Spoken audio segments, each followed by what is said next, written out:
I had a plan for kind of what I wanted to do. Oh, thank you. Yeah, I'm I'm like massively behind. I had like a whole bunch of lovely people send me messages and notes and stuff for my birthday, and I'm just getting back to them today, and that was on Monday. I felt bad. But that was the kind of week we had. So I had a whole plan for tonight, being that it is Good Friday. Happy Good Friday to everybody that celebrates. But I saw a TikTok today from Catherine Alexander Art. So I threw my plan out the window and we're just going to wing it. And I'm trying something completely new that I have never done before. Naturally, of course, while I'm in a migraine fog, a migraine hangover fog. That's a great time to try a new skill. And also, I watched a 60-second TikTok today, so I know what I'm doing, right? Because I watched a 60-second TikTok? Of course I do. So, I think this will be useful because I think it is good for people when you are starting out and you're learning a new art form, a new craft. It can be a little bit intimidating.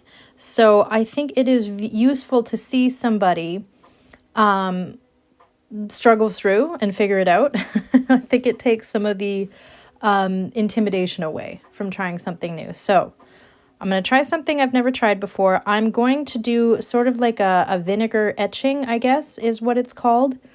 So this was a technique that I saw Catherine Alexander Art. She posted a series of videos today. Yeah, exactly. I watched the 60-second TikTok, so I know what I'm doing. Of course. Oh no. Cardboard cuts hurt too. Those ones are the worst. My 9-year-old got her first cardboard paper cut the other day and she was like, "This hurts." Yeah, I've never tried one of these before. So I have a general idea of what I'm doing, but as I said, I've never tried this before, so we'll see. We shall see. I'm going to go in and do not the Krispy Kreme. We're going to go in and we're going to do like a 48 triangle division on one half. Because I feel like maybe I want to do something different on the other half, though I don't know what. I have no idea. We're going to see. We're going to see. We're winging it. We're winging everything today. Haven't planned out the design. Haven't tried this technique before. So why not try it on the internet in front of people? And, record it and upload it to YouTube where my mistakes can last forever. Let's do that. That's a great plan. Let's do that. How do you get the color on it? We're going to find out. Generally, these are done with acid bath dyes. I've got my wax. They're done dipped in acid bath dyes, but we're doing a slightly different technique on this one here tonight. So we're going to figure it out. So I'm going to start. And again, you can always go in with pencil first. Let's see how shaky I am. Let's see how off kilter I am. Let's see.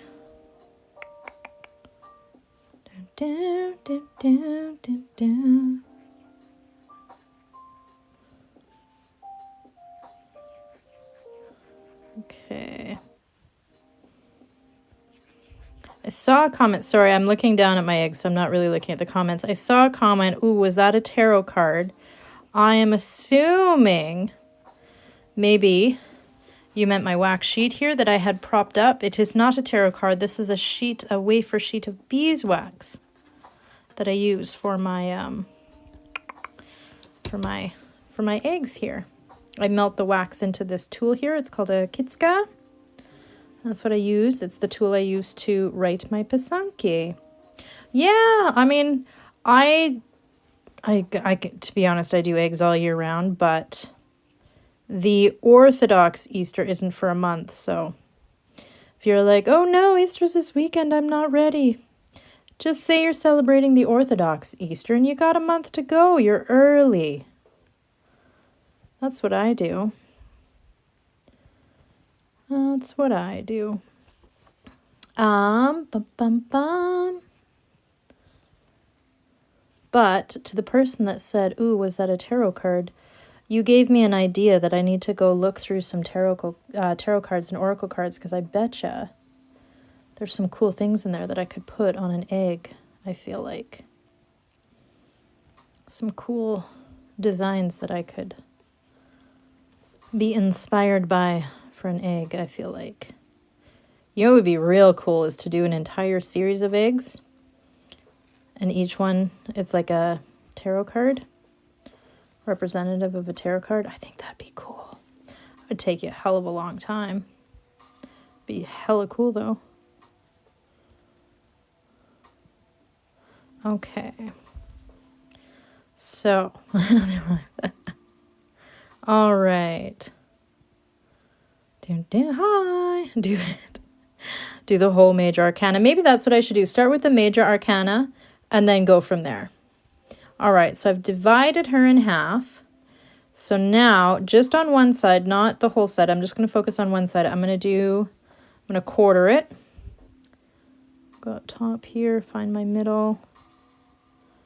And I can start working away.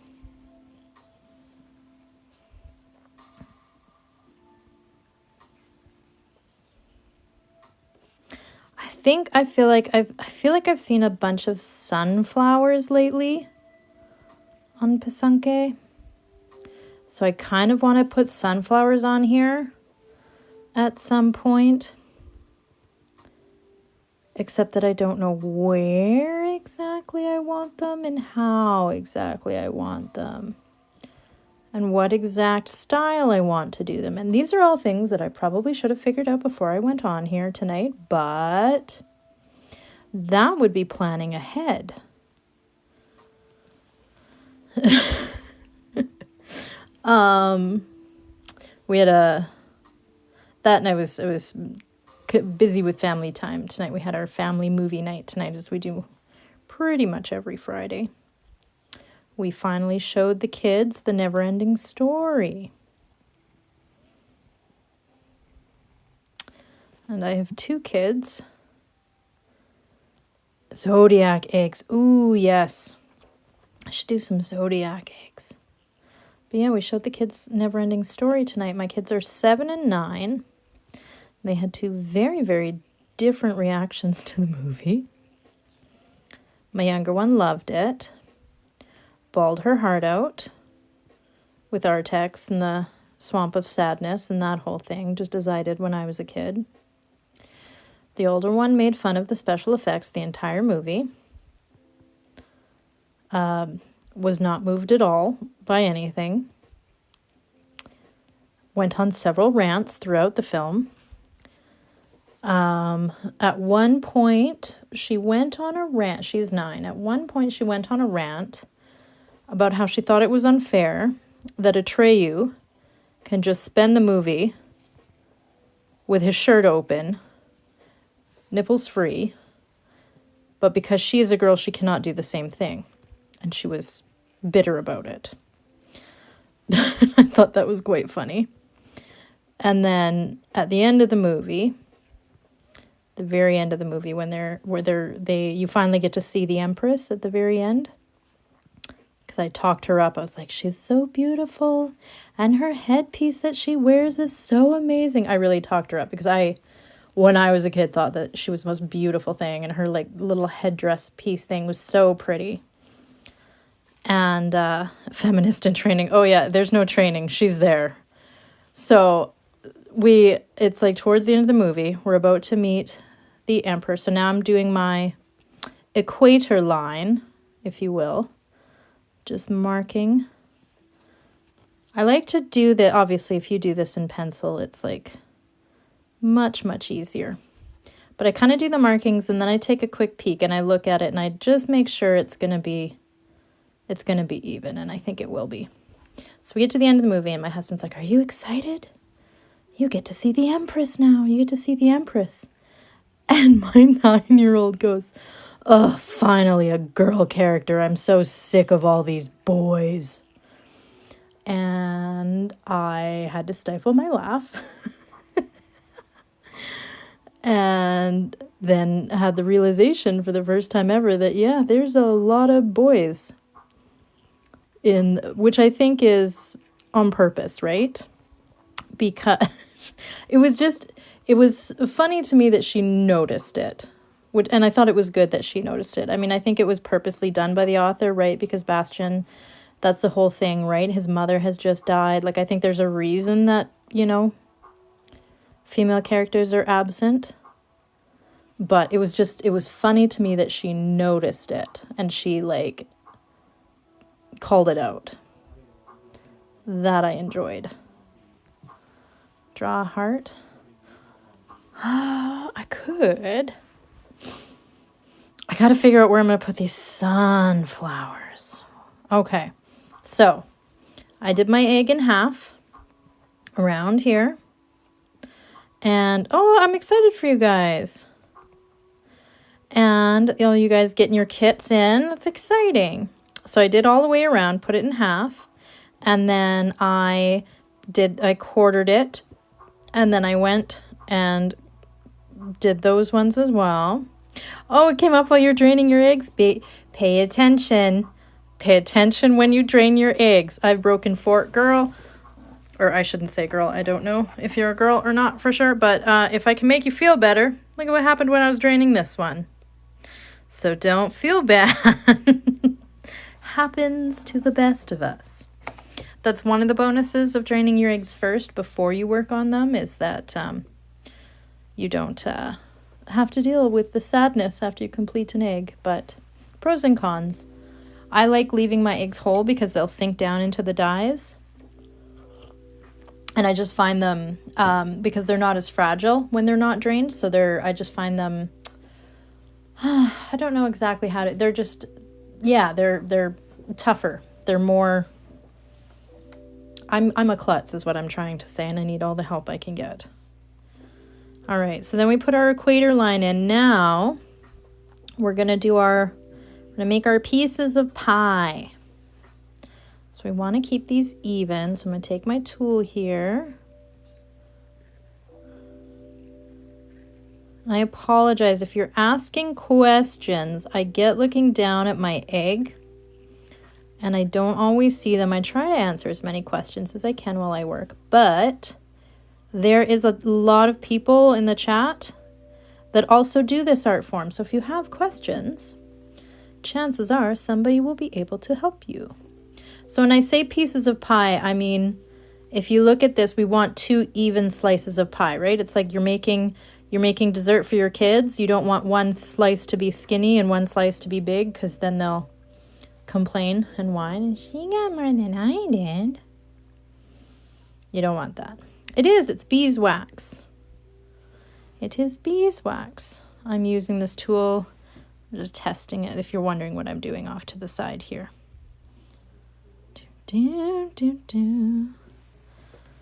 So now when I come to do this other side, I want these 2 intersections to be at the same height. Like, I don't want this one way up here and this one down here. I want them to be about the same height. So I come in with my tool here. For all those just joining, this is called a kitska. It's the stylus I use to write my pisanke, which is the original Easter eggs.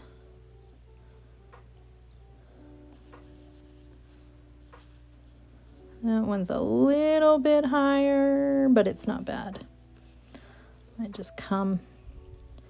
My joke is always that by the end my lines are like super thick, so that they're evened out. Okay. Here we go. A lot of people.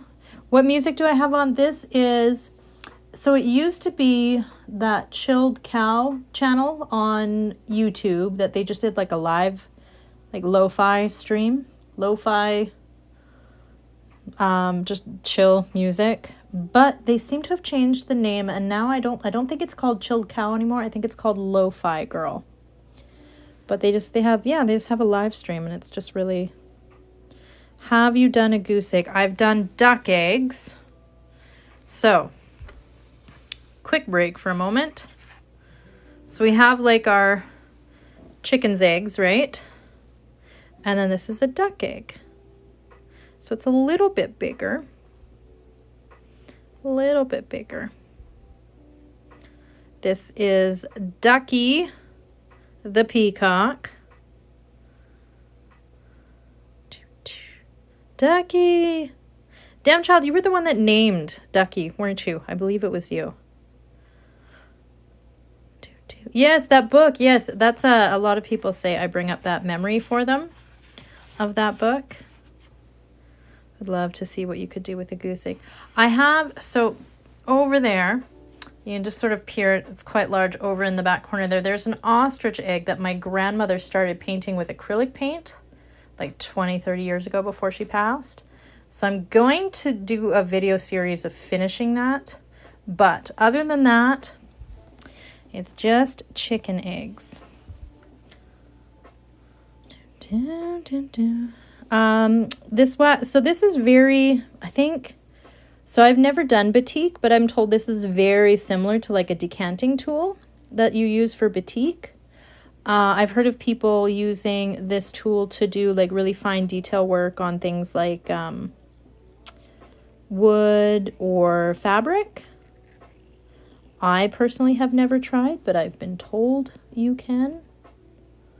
So if you feel like experimenting with this tool on wood or fabric, make a video so I can see what that looks like, because I'm intrigued. Okay, there we go.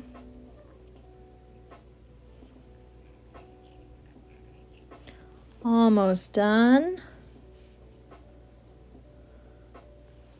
So normally this is a 48 triangle design because by the time you're done, you've made 48 triangles, but this is just half of that design. So we're going to call this a 24 triangle design. So my phone, for those wondering, I have a little case. It hooks around my neck, and then my phone, it holds my phone. So I have my hands free. Here we go. Everybody's favorite part. So I have this sheet of beeswax here. And because my stylus is warm from the candle, I can just scoop it in. It just sort of melts in. And this is always everybody's favorite part. Faith, Trust, Pixie Dust. Thank you. And I love your username. That is lovely. So, one thing you should do, which I don't have handy because of course I don't, because when am I ever truly prepared for anything that I do? When am I not flying by the seat of my pants? Oh, never. Bum, bum, bum, bum, bum. So after you load your kitska with the wax, you definitely want to be just wiping it down so that you don't have wax build up on the sides, because then when you heat it again, what can happen is you've got too much wax and it'll glob out. Then you get globs on your egg. That Bridgerton egg that I broke when I was trading it, you can go see the video for that on my page where I show you what happens when you accidentally have a glob that comes out. It's exciting. So for those that aren't familiar with this art form, sorry, I'm doing the exact same thing I did here, but I'm just doing half of it at the side here. If you're wondering what I'm doing, I should probably explain myself. But yeah, so this is an art form where once the wax touches the egg, that's it. There is no going back. It's not like drawing where you can use an eraser, and it's not like paint where you can just paint, like let it dry and then paint over top of it. You just got to commit. Once it's on there, it's on there. So when you ask, well, what happens when the wax globs out on you and you make a mistake? My answer is always, there are no mistakes. There's just happy little opportunities for you to make new designs. Do you have a moment of pouting? Absolutely. The trick is not to throw the egg across the room in a fit of rage, like you may be wanting to do, but to take a deep breath and figure it out. This art form is very, very good at teaching patience, which is excellent for someone like me who's not a naturally patient person. I need all the help I can get. So this art form has given me a lot over the years. Yeah, it pretty much, so if you kind of see, it's like shiny when it comes out when it's hot, and then it goes matte almost instantly. It does. Beeswax is amazing. It dries virtually instantly. My pronouns are she, her. Thank you for asking. Sorry, I need to put that back in my bio. I keep forgetting. Dun, dun, dun, dun. One thing that is in my bio, I should go over this before I forget. If you are intrigued by anything you see me doing here, UkrainianAccessories.com. This is a small business, Canadian business, so all of their prices will be in Canadian dollars. But this is where I buy all my supplies, all of my wax, the Kitska tool you see here, all of my dyes, everything you see me using is from UkrainianAccessories.com, and you can use Crafty Lady 10 for 10% off. Not on like the books or the clothes or anything that she has to bring in, but anything she makes in shop. Like I said, any of the kits, I've got a Crafty Lady kit on there with everything you need to get started. All that brouhaha. So the Kitska I'm using right now, I'm using a heavy Kitska. So there you go. There you have it. But yes, so if anybody wants to take a screenshot, also the code, my code and the website are also in my bio. There we go. I'm sorry you had a rough day with your anxiety, but I've been told that this is very calming to watch. I also struggle with anxiety, and this is one of my coping tools, is art, and specifically this art, because it is so meditative. It's got a very meditative quality to it. I have trouble meditating. The whole empty your brain and sit still and don't think of a million things at once, that whole thing, very challenging for me. But when I do this, my brain kind of shuts off and goes into a different place. My therapist calls it flow state. I thoroughly enjoy it. Anything I can do to turn my brain off. Okay, so we've got all those lines there. Now, I think what I'm going to do... Oh, okay, let's see now.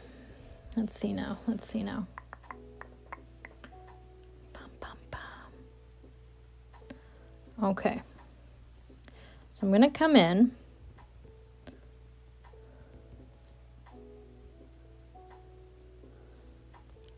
I promise you this will make sense in a second.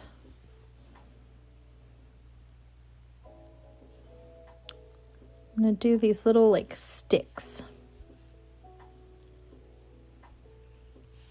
Do you know what? I can't promise you this will make sense in a second because I've never done this technique and I don't know what I'm doing.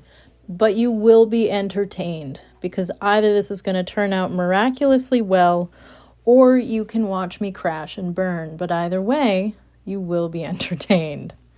So I've nothing, that one, nothing. So then I need to do this one.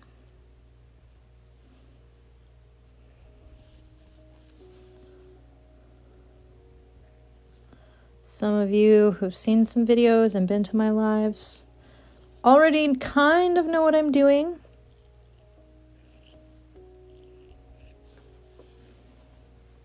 We're doing a take on that guy up there. So that one, nothing. That one, nothing.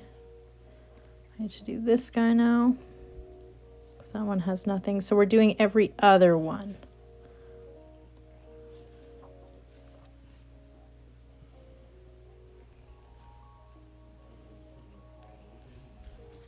I'm doing it so I've got little clusters of 3. These little branches. So we're going to put some little buds on here in a minute. But first we got to get this part on. Okay, what am I doing? Okay, so this one.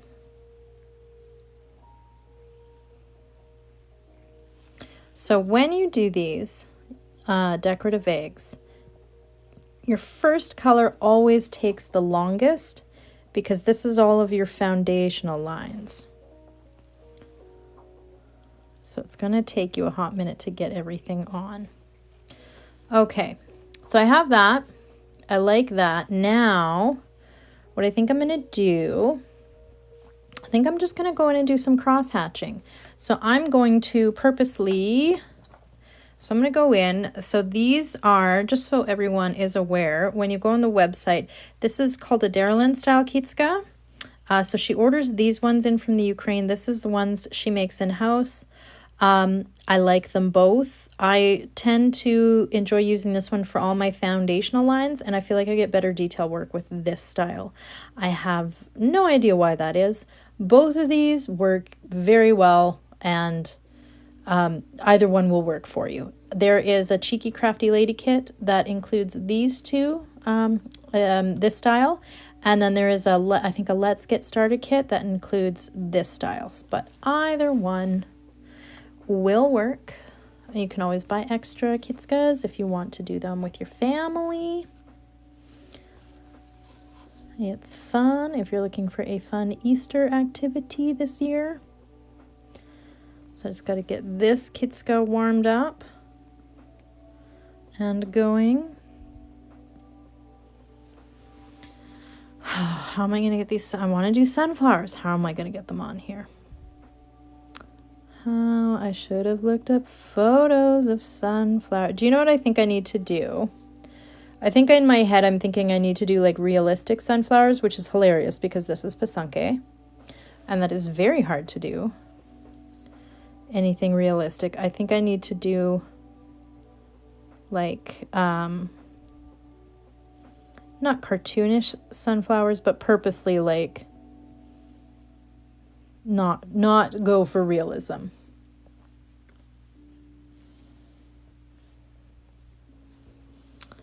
Okay. Anything? Oh no. Lost connection. Let me know if I'm back. I lost connection there for a second. Let me know if I am back. I'm back? Okay. Whew. It, right when I logged on tonight, it kicked me off. So I'm hoping that is not going to be our whole live. Hopefully not. We'll see how far we can get. Bum, bum, bum, bum.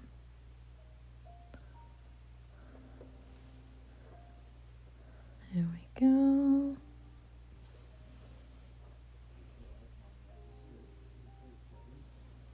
If you can hear somebody yelling, it's my husband. He's gaming with his friends. Just if you all of a sudden hear really impassioned conversation, that's what that is. Oh, Ashy Sunflower, did you get your shot today? First one or second? I heard the second one is generally the one that makes people feel. This is called a kitska. A kitska. Yeah, I'm on live and he's gaming. That's how we do it. That's that's marriage. A decade in. First one and it completely knocked you down. Ooh. Yeah. Well, I'm happy you got your shot. I'm not happy you're feeling under the weather. That sucks. Hopefully it doesn't last long. Okay. I'm jealous. It looks like I'm not going to be getting mine till about... I'm not going to be getting my first one until about June. And they're talking like 40 days in between shots at this point in time, if not more. I don't know. I'm up in Canada. Our vaccine distribution has been a hot mess. And it's basically been a disaster. But what can you do? Oh, I'm jealous, but I'm happy. I'm happy. Everybody's getting their shots. Ours is, yeah, it's not supposed to be 40 days, but that's how our vaccine distribution is going. They're having to stretch the second. Oh, sorry, I'm not even on screen. They're having to stretch doses in between because they're trying to get as many people with the first one as possible. So it is what it is.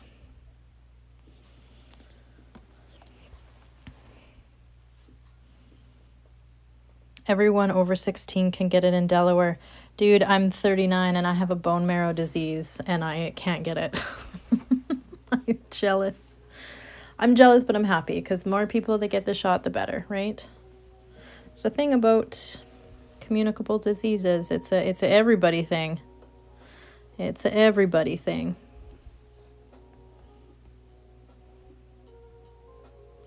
So the more people that get it everywhere, the better. Okay. Okay.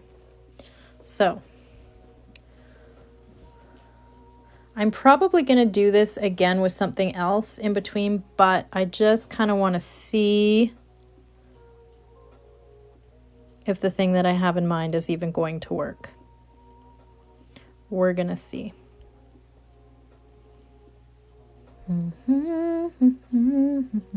Yes, it is wax, Queenie Bee. This is beeswax. Where in Canada are you? I am in Alberta. I'm in the Berta.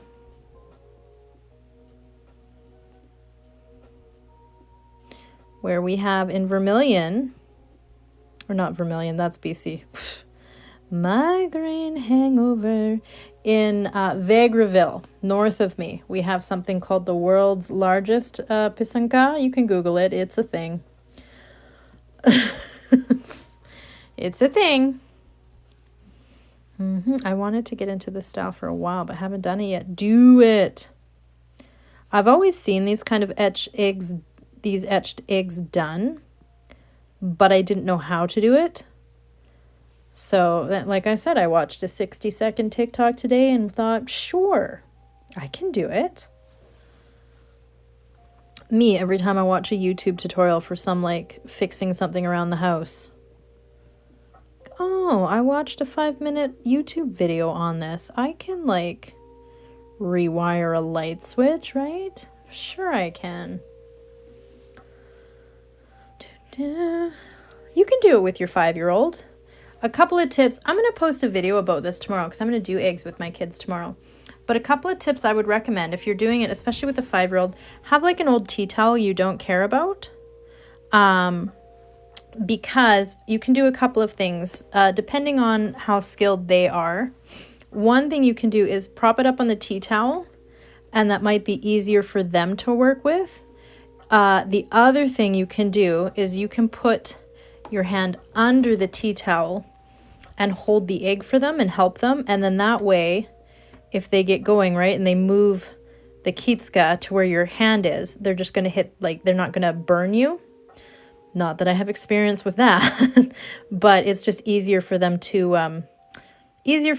And then you can kind of turn the egg and kind of help them with the design. But that way, they can't accidentally bump against your skin with the hot kitska and burn you. So that would be my tip for working. But you can do this with 5-year-olds. I mean, we're working with hot wax and open flame. So, I mean, you know your children best. I had one kid, honestly, like my one daughter, I started doing these with her when she was like 3 or 4. My other daughter, I did not start doing these with her until she was 5. She needed a little bit more time, so. But, yeah. Everybody's different. If you feel like your kid can handle it. It is a great craft for us with ADHD. It teaches us patience. Biggest thing when you're working with kids is to let them know this, like the kitska safety. Like if you hold it in the candle too long, it can catch fire. So that way you want to teach them to blow the flame out, not shake the kitska, because if they shake the kitska, then the hot wax can come out and burn where it lands, and you don't want that. So as long as you feel like they're with it enough that they can be safe. You know, they're not going to try to grab the candle. They're not going to try to grab this part, the metal part of the kitska.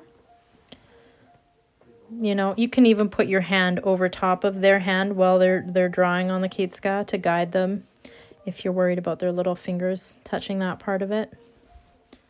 So, yeah, I should really do a video on that. I've been meaning to do a video for a while. My kids are 7 and 9. My 9-year-old pretty much is at the point where I could just like give her an egg and a kitska and just let her go.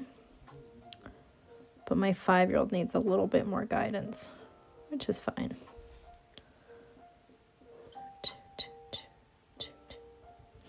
How much time does it design? So I have spent anywhere from like 1 hour to like 30 hours on an egg. My Friday lives, I mean, I try to keep them at around 2 hours. They usually end up stretching a little bit longer, but we usually do a full design on an egg in the course of a Friday night live. If you fall asleep or you have to go to work, depending on where you are in the world, it might be morning, it might be afternoon for you, it might be evening. But what I have been doing is uploading these lives to my YouTube. So if you fall asleep and you're curious, I wonder how that egg turned out, you can go check out my YouTube. There should be a link in my profile to my YouTube and my Instagram. There's like an old school, it looks like the old school Instagram logo. And if you click on that, my YouTube and my Instagram will both come up. It is the same name as I am on here. It's Cheeky Crafty Lady. I'm slowly getting my bearings on YouTube, so lower your expectations. But I think it's been helpful sometimes to have those lives uploaded. So if there's a design that you like and you need a little bit more time being walked through it, you can go through and pause the video when you need to and rewind it where you need to. Yeah, damn child, how's your dad doing? Oh, almost 6 a.m. here, still haven't slept. I hear you. I had some insomnia this week because, unfortunately, of the migraine. But new here. How did you get into this? So this is something, so my great-grandmother was the one from the Ukraine. And she's sort of where this originated from in my family. But my mom taught me how to do it when I was a child. And now I'm teaching my kids and some of TikTok how to do it as well. So I've gotten a few of you into this hobby. I'm very excited about that. I'm very happy about that. It's one thing when you have a hobby or a craft that you really love and you really enjoy and you're really like jazzed about it. And it's always, you know, when other people see your work and they're like, oh, that's cool. Like it feels nice. But when other people like it so much that they want to do it too and they start doing it, you're like, yes. Yes. There's something about that feels really good. I promise you those little stickies will make sense. I promise. It will make sense. So we were going over symbolism in Pisanke. For those that are not aware, originally... Oh, somebody got their kit yesterday. Red Selkie, you got... Ooh, you've made 5 and you just got it yesterday? Look at you go. Wow. Love it. It's a little bit... you can get a little bit obsessed when you get going. Gets a little bit obsessed. Okay.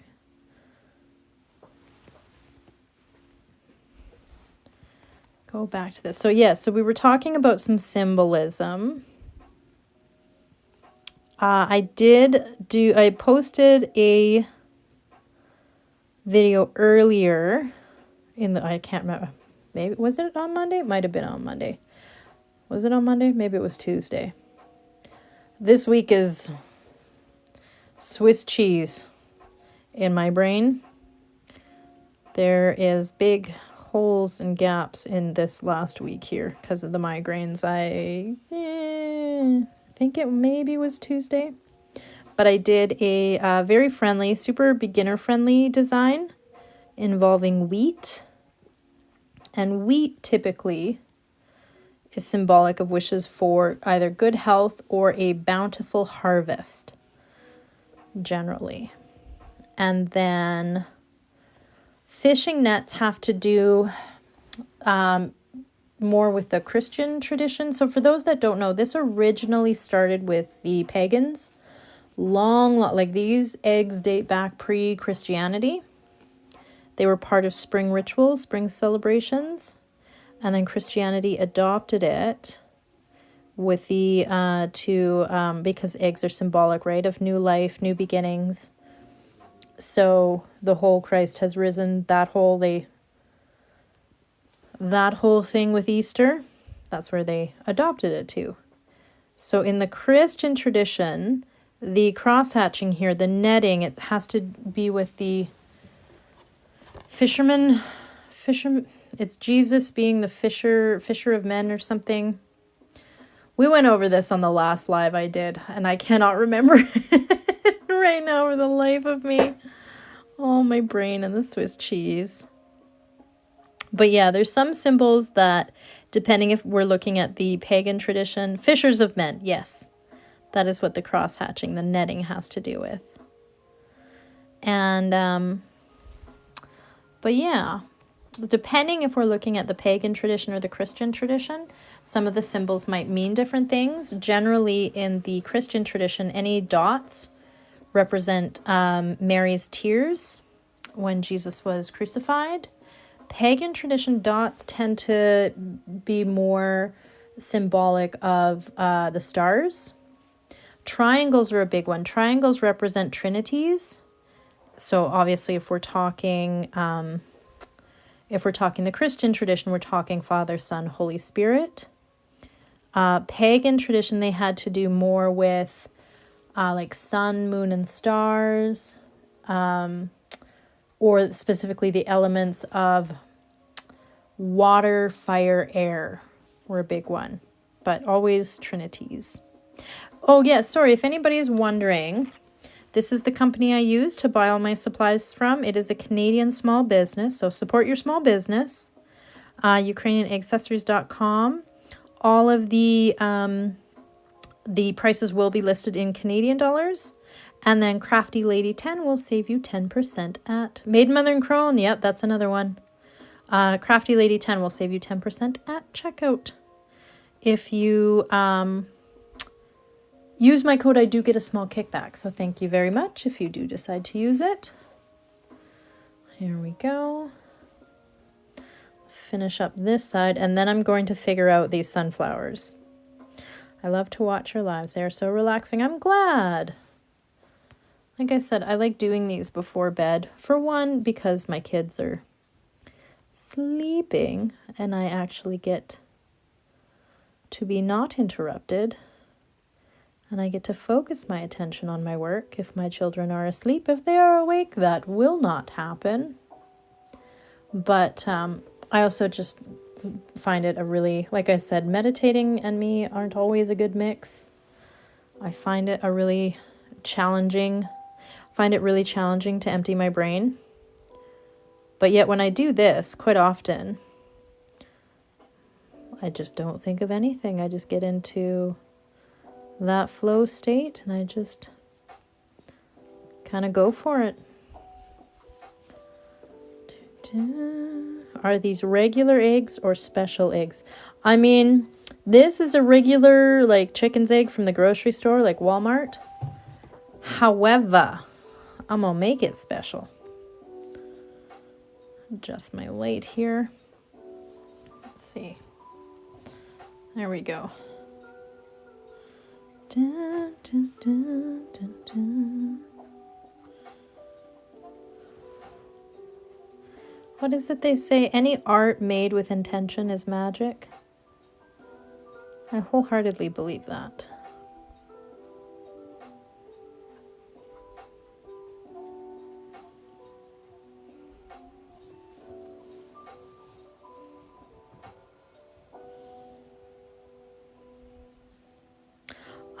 Sorry, I'm seeing a couple comments about draining. Sorry, I'm missing a lot of what's going on in the comments because I'm looking down at my egg. I apologize. So I have a special kit that I use from Ukrainian Egg Accessories. So you can get the single hole egg blower kit, and it works really great. It's got a little pump attached to a syringe, so you don't have to actually physically put your lips on the egg and puncture 2 holes and blow it out. It's really nice. It's way, way better in my opinion, way easier. But I also have their little, it's like a little Dremel kit. It's like a little reamer kit. And so you can buy those separately. I think you can get them both, like a kit with both the reamer set and the blower for like $25, I think. I think. But it works really well. I have it right here. This guy. So you just put the syringe in the hole you make, and then you just pump air in. And as the air pushes in, it displaces the yolk and it pushes the yolk out. So then you can not have to worry about drilling 2 holes and blowing anything. You just use your little pump. It works great. Highly recommend. Highly recommend. There's something about putting your lips on an egg and blowing the yolk out that just feels so dehumanizing. So if you can avoid it, recommend. Okay, let's load a little bit more wax into this one, and then we will look at what the hay we're gonna do on the other side. Let's load that guy up.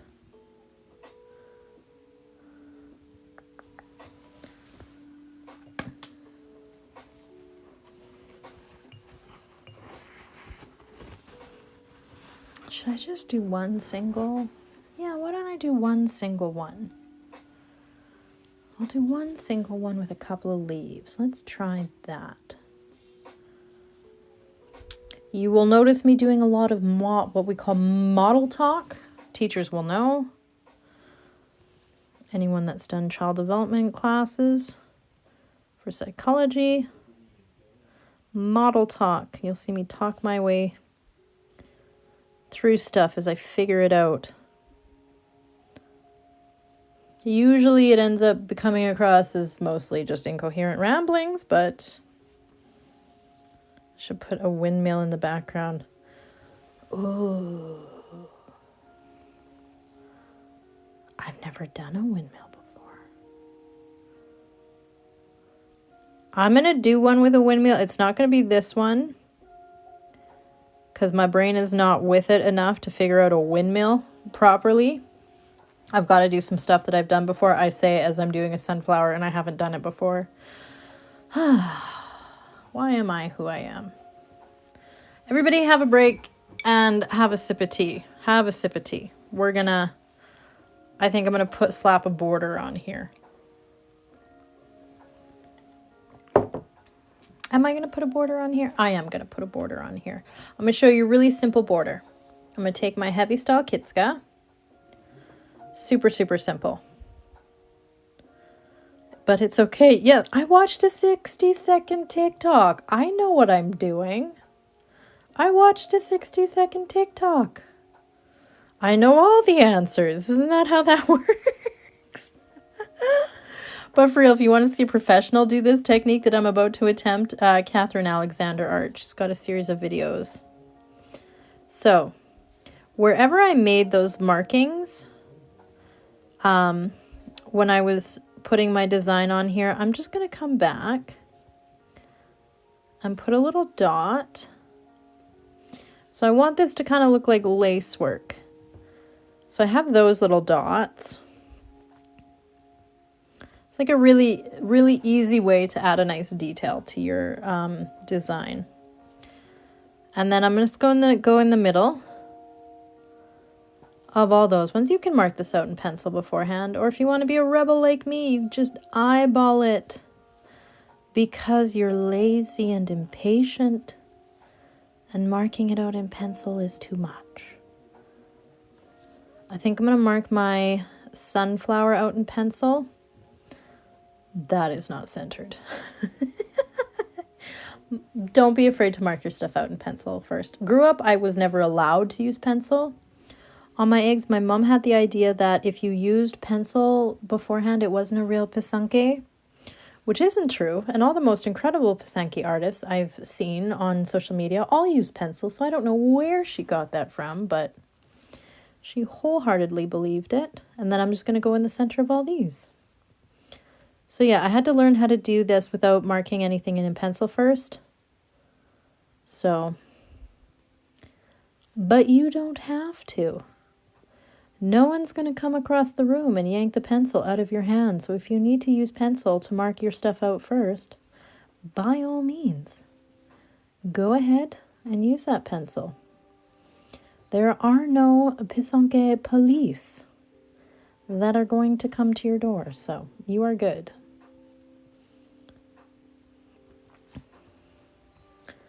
Okay. And then one last little dot just in between all of those. And then I'm going this way. It's at least somewhat even. It's not going to be perfect because again, I'm eyeballing everything.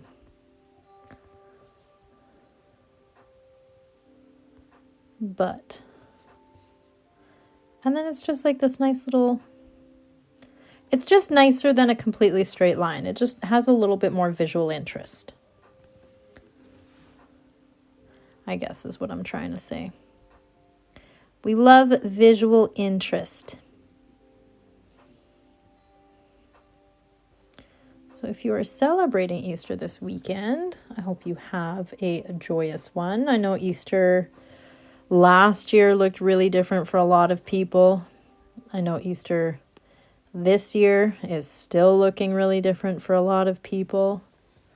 If you are an introvert like me, who has family members that like to push your boundaries constantly, staying home isn't always a bad thing. But if you are really missing your friends and family this time of year and you're not able to see them, my heart does go out to you. That does suck. I know extroverts have definitely had a tough time this last year. Okay. Yeah, Australia. I have a friend that lives in New Zealand and so they're just coming out of summer right now, and she's been going to just everything. They've been going to concerts, they're doing music festivals, everything. So I wish. Oh, I missed something. My husband's finally home for the first Easter in 5 years. Oh, obliterated thumbs. I'm so happy for you. That's nice. This year, Easter falls on the 1-year anniversary of my mom's passing. Oh, I'm so sorry, Abby Riot. That sucks. I'm so sorry. That's hard. Especially if you guys were really close. That's really hard. I'm sorry. I feel like that 1-year marker is always the worst one. It's that first one. Yeah. I feel like that 1-year marker is always the worst. The good news is you never have to do that 1-year marker ever again, which is the good news. You never it's never going to be like that bad again. It's still gonna, what is that thing they were showing about like grief? So you have something happens, you have grief, right? And it's not like that grief ever heals. It's your first Easter without your dad. I'm so sorry. But yeah, so you have that initial thing that happens, the grief, And it's not like, you know, you can erase it. Like, that doesn't go away. But what happens is you start building your life around it. And then eventually, you know, you have enough built up around it that it's not so raw and it's not so painful. It's not that it ever goes away. And it's always a part of your life, but it's not the only thing anymore because you've been able to build a life around it. So, to everybody not with who they love this Easter, my heart does go out to you because that sucks. That's hard, especially when it's like a 1-year anniversary. Yeah, I saw that the other day. In grief counseling and stuff, they commonly talked about that as well. And I found it a really good explanation. Okay. I mean, I hear you. That egg there, it's been 20 years since it'll be 20 years this June since she's passed.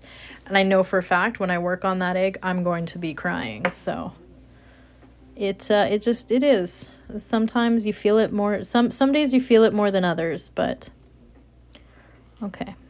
What am I doing? I think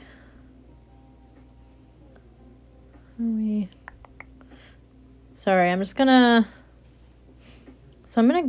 not going for a realistic sunflower.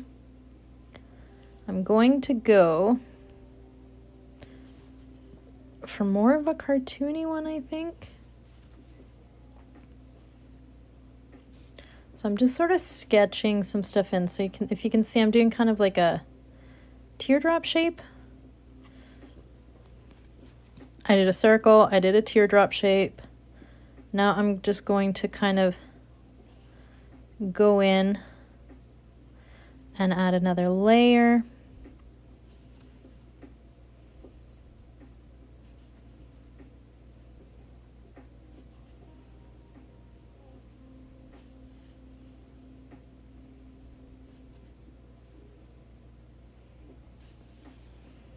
And you know what? I was going to put leaves in, but I think I like it just like that. That's about...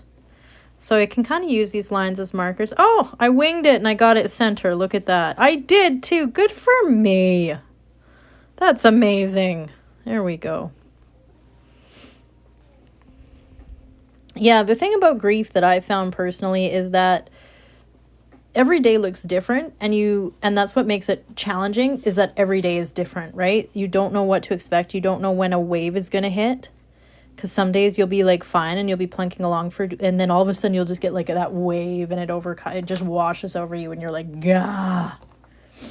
So you have to give yourself a lot of grace and a lot of patience and a lot of love, and just be okay with just doing your best every day and being okay that your best looks different every day. That's what I've found. Can you show the way you hold your Kitska while you're drawing? So I think I move it around, but generally that's how I hold my Kitska. I have my middle finger and my thumb on it like that, and then my pointer finger, and I sort of control it like that. I think that's what I do, if that's helpful. My brother holds his like this, and does beautiful work like that. It's really, I don't think there's any specific way that you're supposed to. However you can hold it and control it comfortably. It's the surface tension, sciencey stuff. So it's surface tension that keeps the wax inside the Kitska, unless you get it too hot, then it pours out. But when you touch the egg, you break the surface tension, and that's when the wax pours out. So you have to have the angle right. Little kids sometimes have a hard time with this. They'll hold their Kitska at weird angles, and then the wax isn't coming out because they're not breaking the surface tension. They've got to hold it at the right angle. That's why it's sometimes helpful to hold the egg for a small child, right? So that you can help them get the angle correctly to break that surface tension. I'm not sure if I explained that super well or not, but hopefully that helps you a little bit. I just realized you sound like Jess from New Girl. I've had that before. I've gotten that before. Sorry, the past 4 years have been the worst with people I love passing away constantly. I hear you. We didn't really have anybody in my family pass away. We lost my great-grandma, the one that started this tradition in my family. Or I guess carried it on, the Ukrainian. We lost her when I was in 8th grade, and then it was like fine. Like we didn't really... And then 2001, we lost 3 people in 4 months. And I was actually gone. I was out traveling when all of it happened, and it was brutal. It was 10 out of 10 would not recommend. It was pretty brutal. But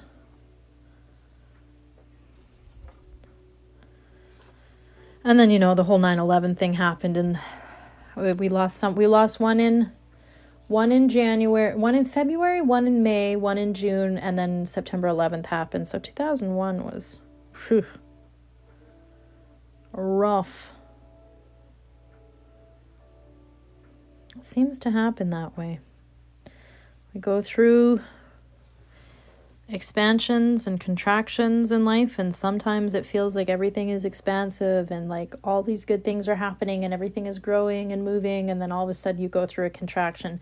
2020 was a huge contraction, I think, for a lot of people, where you just feel stuck and stagnant, and you feel like every day is really challenging, and there's no growth. It's just, you're just hanging on for dear life.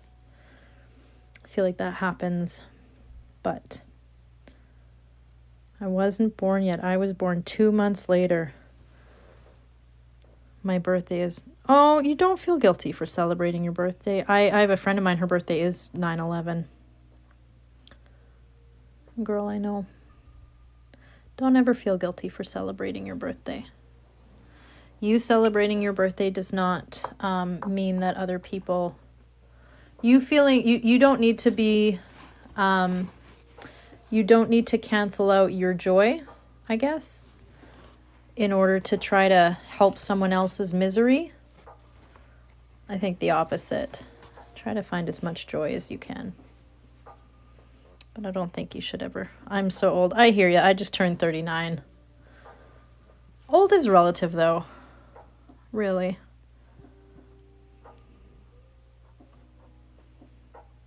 Oh, you mean like celebrating on 9/11? I mean, it's not like you can really control that. It just is what it is, right? All right. I don't think you should feel guilty.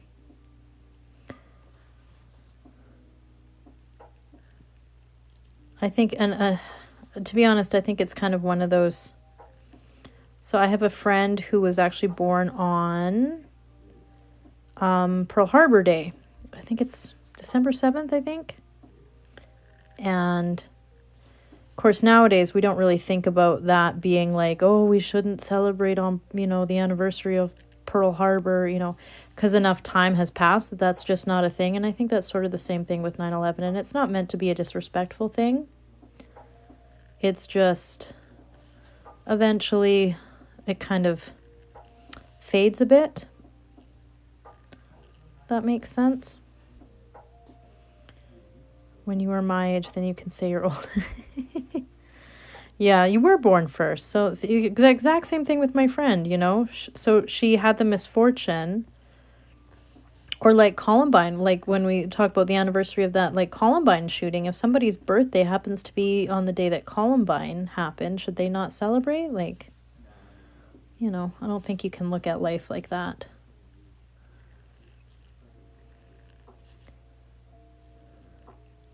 You canceling your joy is not really going to help anybody else's grief.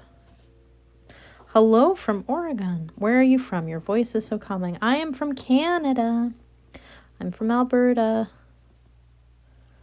I never think about that I have an accent or anything, or that there's anything particularly special or interesting about my voice. And then I remember, oh, that's right.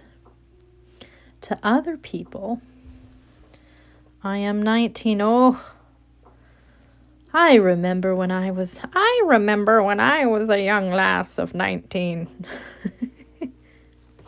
So this is called a kitska. You can get this from this website here, ukrainianaccessories.com. All of the tools and supplies you see me using here tonight, ukrainianaccessories.com. It is a Canadian small business, so American friends, just an FYI, the prices will be in Canadian, so it'll be a little bit cheaper for you. And then Crafty Lady 10 is my code. It will save you 10% at checkout if you choose to use that. I do get a small kickback. Thank you very much if you decide to use that. The beeswax does smell amazing. That's one of the reasons why I love this art form so much, is it smells so good. Yeah, I've gotten a few people into this art form, and I'm very happy about that. I'm in South Carolina. I've always wanted to go there.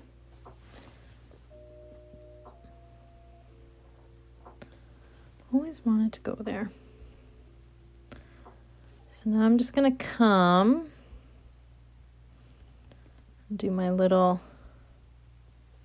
sunflower petals. Connecticut, Nevada, UK. Hello. I think it's the next day for you, afternoon probably, or morning.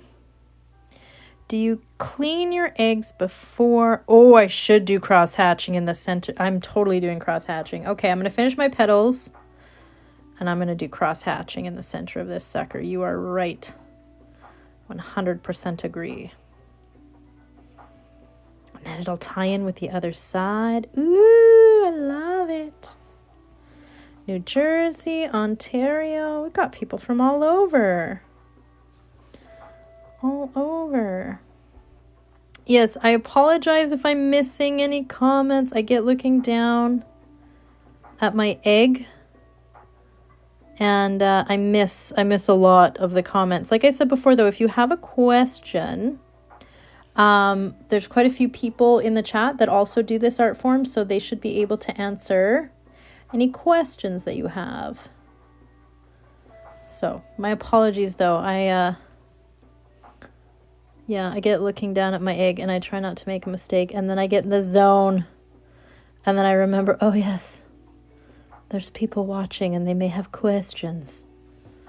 So my apologies. I'm getting bits and pieces and halves of questions and conversations. Okay, now that's not going to work.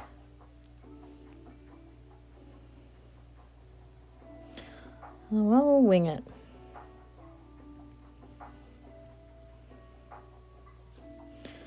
Let's fatten you up a bit.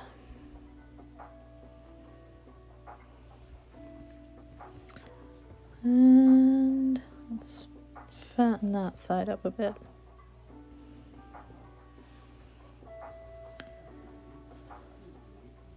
Now all those lines are super thick. I got to go back and thicken up these. Sunflower design, we're trying. Some of you know the last time I tried to do a sunflower design, I inadvertently made a dahlia and then broke it and then made another dahlia. As I'm wanting to do. I broke it taking it out of the very last color as well, which sucked. But that's what happens.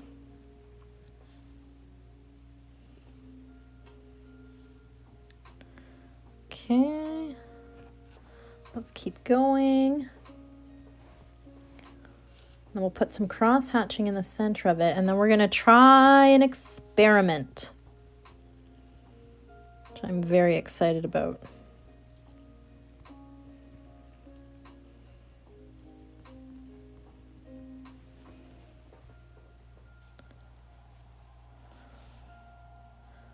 Okay.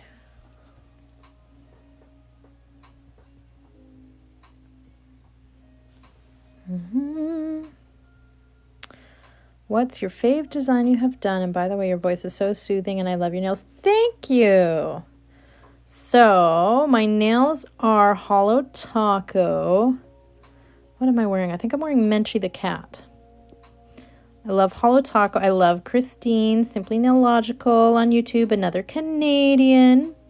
But I love her polishes. Her one coat black actually is one coat. It's amazing.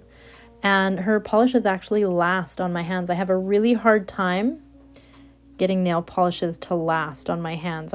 I do a lot of arts and crafts. I do gardening. Like, it's just, I'm very hard on my hands. It's hard to make them last.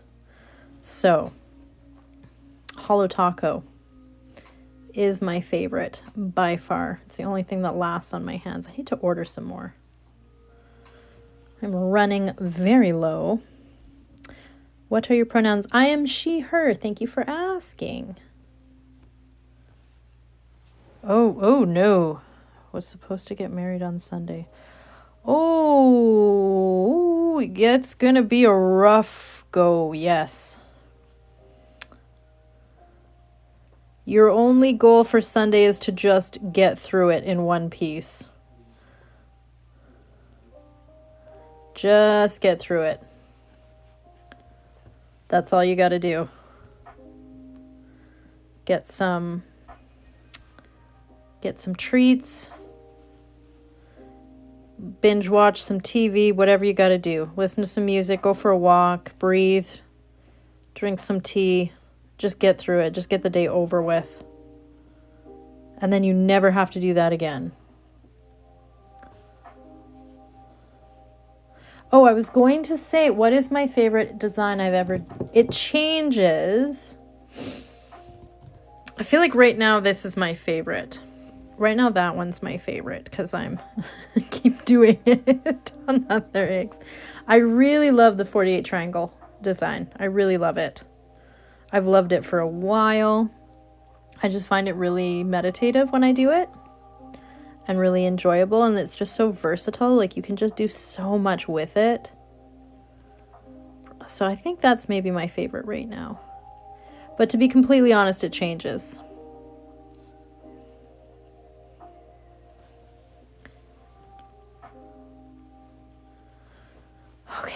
Okay, we're getting close, guys. We're getting close. So as I said before, when you do these eggs, your first color is, it's where you lay down all of your, like, the base of your designs. So it just takes a long time. There's no shortcutting it through it. As I said before, the wonderful thing about this art form is it teaches you so much patience.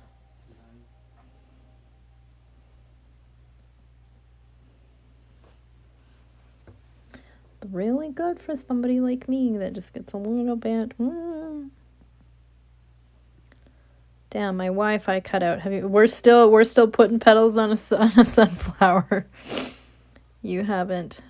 How do you keep them from going bad? So I have a special toolkit from Ukrainian Accessories that by the way, and that code and the website are in my bio if anybody needs them. Always, they're in there. But I have a special toolkit that I use from Ukrainian Accessories. And that's how it's like a little reamer kit, like little drills, looks like little drill bits. And I get a very small hole in the shell. I just put one hole because I have it's like a little syringe stuck onto a little pump. So I pump air in, and then the air displaces the yolk and pushes the yolk out.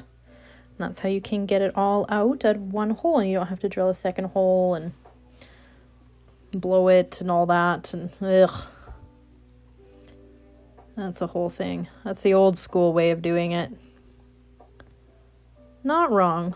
I just find the toolkit much easier, much more enjoyable. I kind of like this. It's very different for me, but we're gonna see where this goes. We're gonna see where this goes. Definitely doing this cross-hatching thing in the center. Now, should I do a little? Maybe.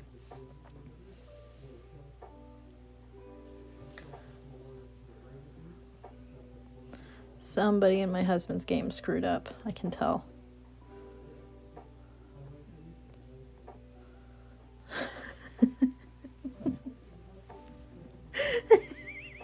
Or something about listening to a 39-year-old man just like in a panic. You gotta cover me. I don't know. There's something There's something about it. It just makes me giggle. Dun, dun, dun, dun. So I don't cut. So I saw something about cutting. My friend, Catherine Alexander Art, she works on quail eggs. And and I don't have mine down here. I could show you guys. That's my bad. But she works on quail eggs and she decorates them. And she does cut them in half. And then the side that is cut, she fills it with resin. And she makes necklaces out of them. And they're the coolest thing. So she is on TikTok here, Catherine Alexander Art. And her Instagram, I believe, is the same name, Catherine Alexander Art. And she has a link to her Etsy shop on her Instagram. I believe her Etsy shop is just Alexander Pasenki Art. But you can go and see all of her. She's got a lot of videos on TikTok showing how she does it. Like, she'll design them and then she cuts them in half. And then she fills them with resin. And they're so cool. They're so cool. So if you haven't seen that, I highly recommend you checking out her page. I wish I had it down here. I could show you guys. So I will be going live again on Sunday, Easter Sunday. It'll be my first afternoon live. I'm going to go 3 to 5 p.m. Mountain Standard Time. There may be children yelling in the background. There may be Roblox being played in the or Minecraft being played in the background. My children might want to come and make eggs. I don't know exactly what's going to happen, but I was getting quite a few requests to see if I could do an earlier live because these are, depending on where you are in the world, these can be quite late for some folks. Late at night. So I'm trying to... How on earth did you get these lines so straight? Practice. 35 years of practice. That's about the only thing you can do. Lots and lots and lots of practice. This is very relaxing. It's very meditative. All the design work, it's very soothing. It's just a nice way. I don't know, I just find when I do this, my brain kind of shuts off. I don't think about anything, which this last year, I mean, you can tell I've been in a pandemic.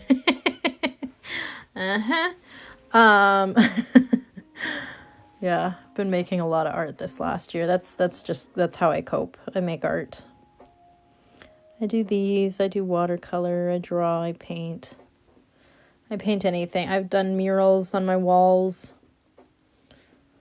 Do anything I can get my hand, paint anything I can get my hands on. And if I can't get my hands on anything, I'll just paint a wall in my house. Okay. Oh, I missed something. Becca, thank you. I like that. I like that center. I like it. I do have a couple on my YouTube. I do have a couple ASMR type videos on my YouTube. I have a couple ASMR type videos on TikTok here. My TikTok is very random. It's lots of art stuff. It's eclectic. We'll put it that way. It's eclectic. It's me. I'm eclectic. I am her. My young maiden, thank you. I'm glad you suggested the cross hatching as well. I like it. Now I'm just going to put a little bit. Helen Christian, thank you. I like that. I'm just going to go. I'm going to put a little.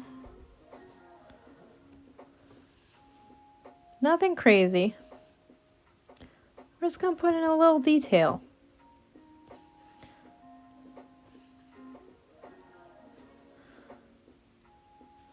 Just like that. Boom, boom, boom.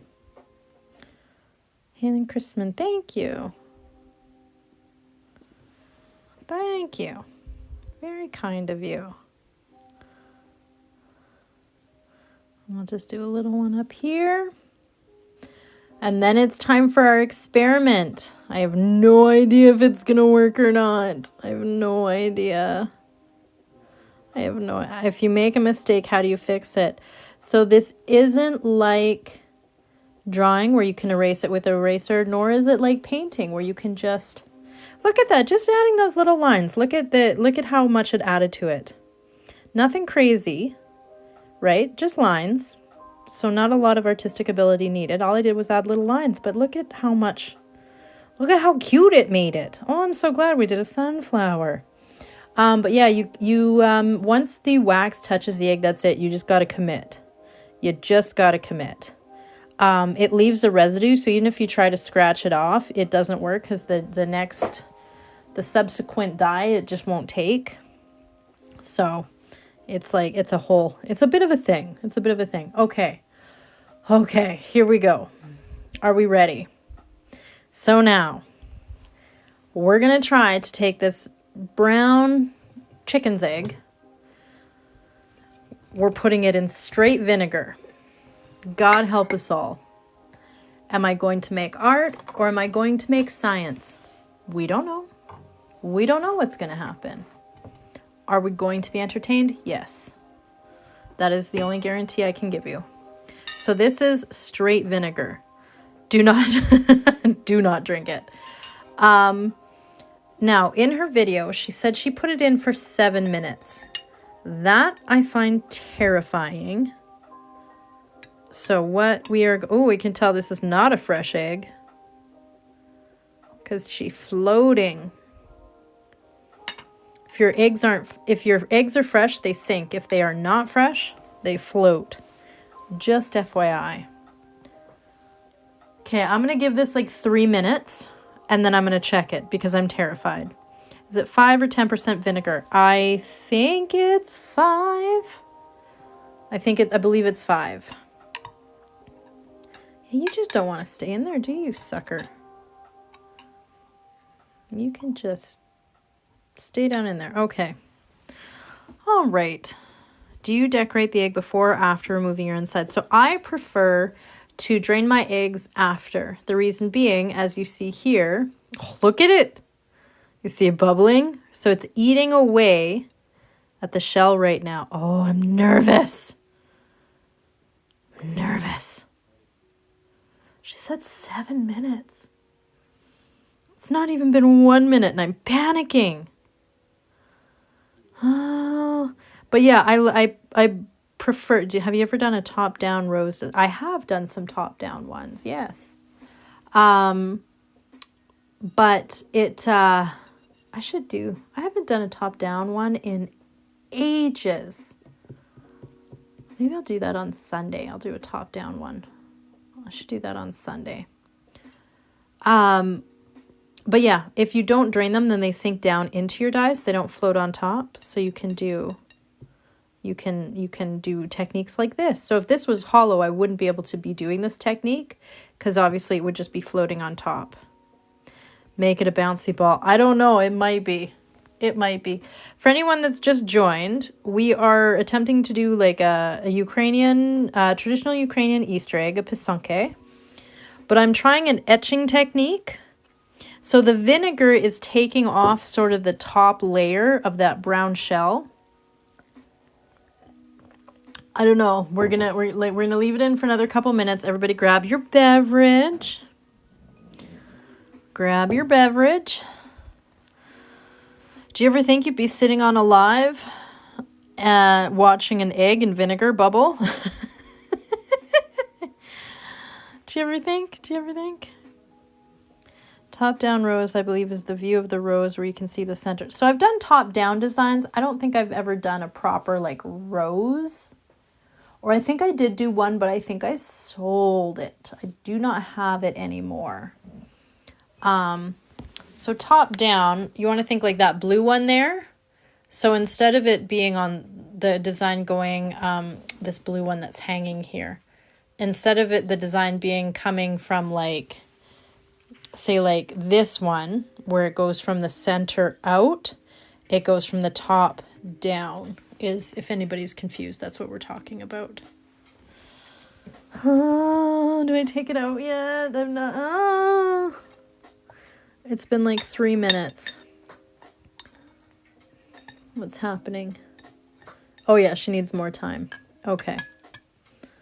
I'm terrified it's going to weaken the egg to the point that it's gonna like not work. It's just gonna crumble. Oh God. What is that? That is a chicken's egg that we are attempting to dissolve just the very, very top outermost layer of the shell. And yeah, and we're trying to take off that layer of brown and get white. Trust the process. Trust the process. You know what? If it doesn't work, this made me realize I forgot vinegar for my eggs.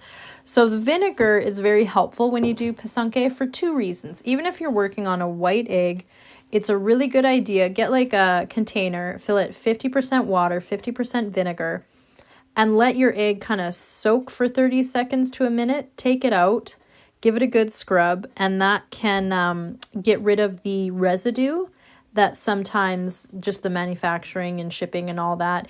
Store-bought eggs definitely seem to have a residue on them that can give you patchy dye where the dye doesn't seem to take in patches. So your vinegar is important to that. You also need vinegar you need a tablespoon of vinegar for every packet of dye that you're using. These are acid bath dyes, so they need a tablespoon of vinegar because they need the acid to activate the pigment. So yes, your vinegar is very important when you're doing this art. Did you ever think vinegar would be so important? My grandmother used to carve design. Oh, I've seen Good Harvest Pisanke? You would love her stuff. She's on here on TikTok, and she does some like I've seen her do some, and Catherine Alexander art also doing some like work on emu eggs. They're very cool. I hope you still have. Yeah, there are people that like they will Instagram is a great place for seeing people. So they'll take like a giant emu egg, and the emu eggs are much thicker. So they'll actually use like a drill bits. And well, the ones I've seen on Instagram, they'll use like a drill with drill bits. But I think historically they've just used like the little tools similar to the ones that I use to drain my eggs, to put the hole in to drain my eggs. And they'll either just etch the surface of the egg, or I've seen people on Instagram actually drill holes and do like hole design work on an emu egg. They're amazing. They're phenomenal. If you guys are ever bored and you want to take a gander, just put in pisanke. P-Y-S. Oh God, why can't I spell? P-Y-S-A-N-K-Y. Just search that on Instagram and yes, thank you. So it's pisanke. Pisanke is plural. Pisanka is singular for anybody that was wondering about that. And the 2 TikTokers that I've mentioned, one is Catherine Alexander Art, and the other one is Good Harvest Pisanke, with an A, not a Y at the end. Okay. Okay. Let's see. Oh my God. I think we have something. Oh. Okay. So I'm going to take her out. And then just very gently, I'm just going to see that. I don't know if you can see.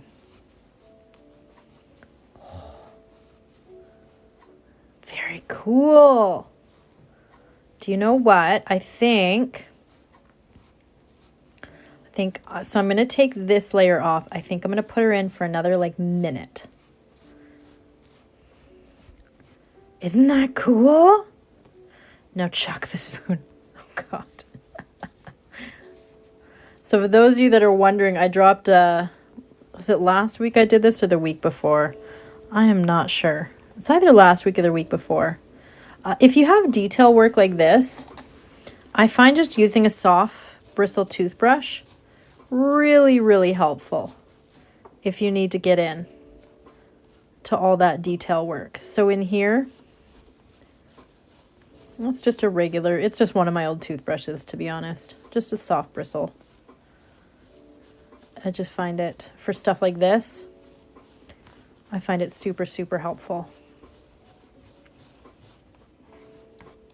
Yeah, I think that we can probably go another minute or two and get it just a little bit lighter.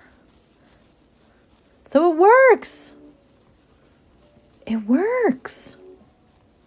So for those of you that are wondering why I'm excited, I've never tried this technique before. This is my first time trying it. Or is this light enough? Maybe this is light enough. Let me give it a good scrub with the toothbrush. This might be light enough.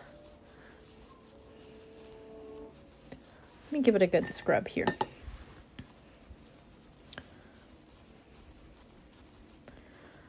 So I've taken off that top layer,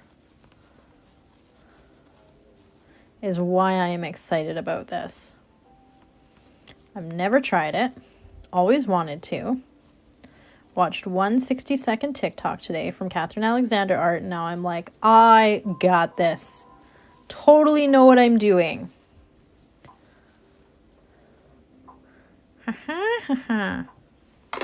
Okay. So now there's two reasons why this is exciting and why you might want to do this. Never finished the spoon story. I dropped a spoon on an egg. It was a 5-year-old and I hadn't drained it, a 5-year-old egg. So it wafted some very pungent aromas my way. And I was very sad about it. We actually had a funeral for him on my live. We bid Vern adieu. He was a good egg. We loved him.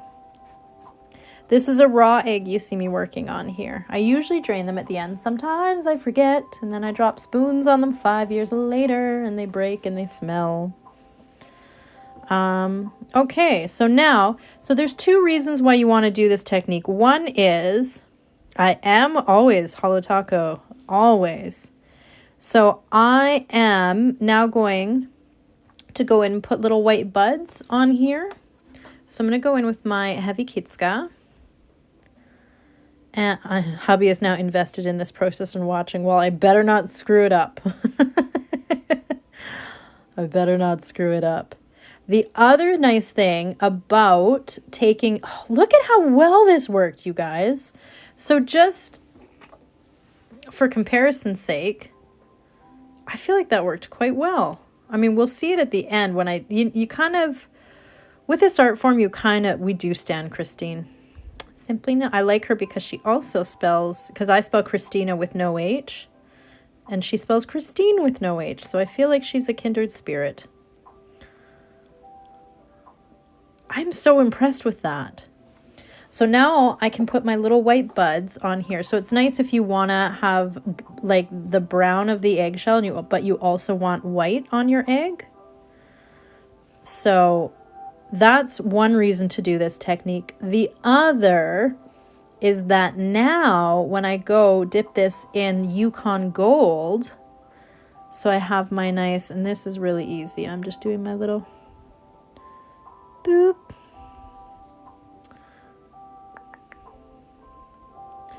My little boops. Boop.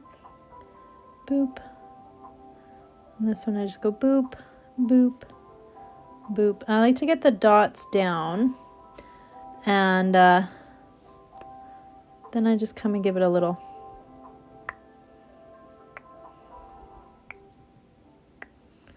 Just a little. Look at how much difference that makes. Just adding that little. It's just a little pull. So I have my circle, and then I just do a little pull. So I have my circle and then just a little pull. Look at that. Isn't she cute? How cute is she? Love that. Okay. Let's do these ones here first. So circle, circle, circle, right? And a little boop, boop, and a boop. So cute, so easy.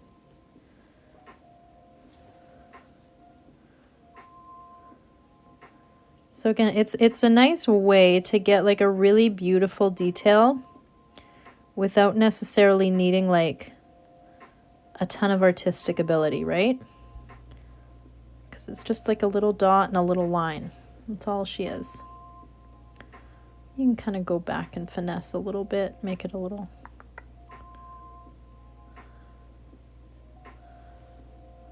And they kind of just look like these cute little leaves. We love it.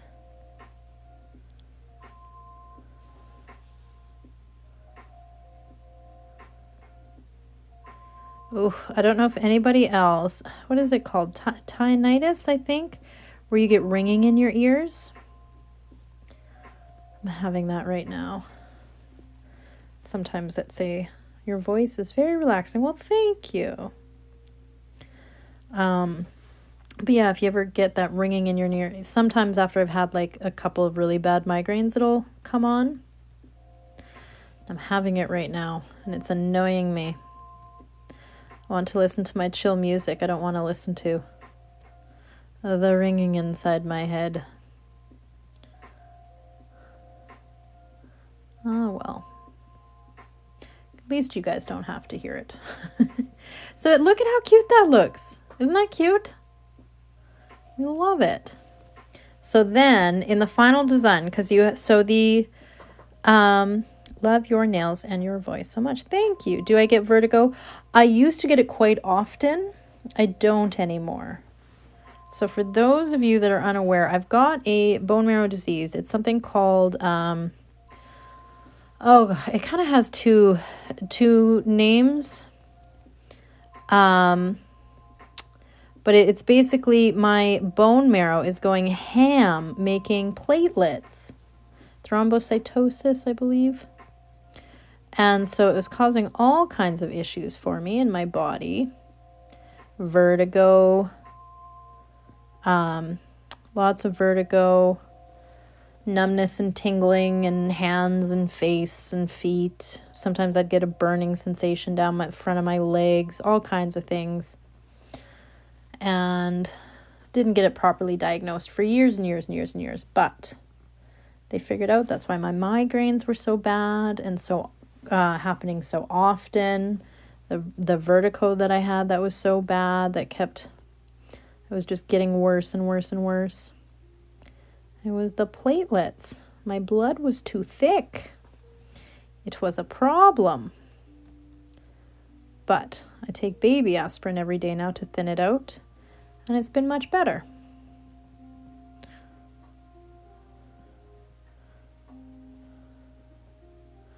After being misdiagnosed for years, every time I'd go in to see a specialist, or sometimes I would end up in quite a lot of pain from the migraines and everything at Emerge.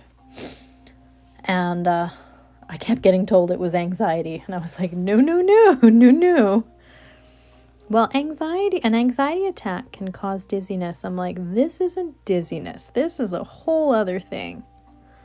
Like, I've had panic attacks. This ain't it. And it was frustrating because it felt like nobody listened to me. But eventually, I had a doctor that listened and we got it figured out. So if you are dealing with health complications right now and frustrated, hang in there.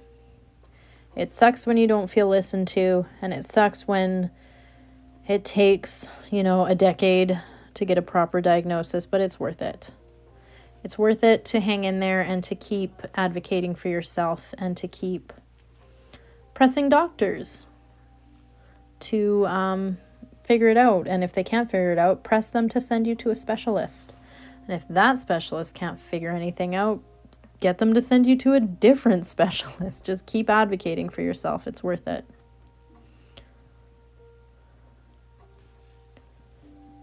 Listen, when he said he had bad yeah, exactly. That's what I ended up having an MRI of my brain. So I know it's not, we knew, I was actually, to be completely honest, just by my symptoms and everything, I was pretty convinced I had MS, or I was in the early stages of MS. But then I got the MRI and they're like, no, your brain's perfect. Your brain's great. Textbook. I'm like, well, it's certainly not perfect. We can say that safely.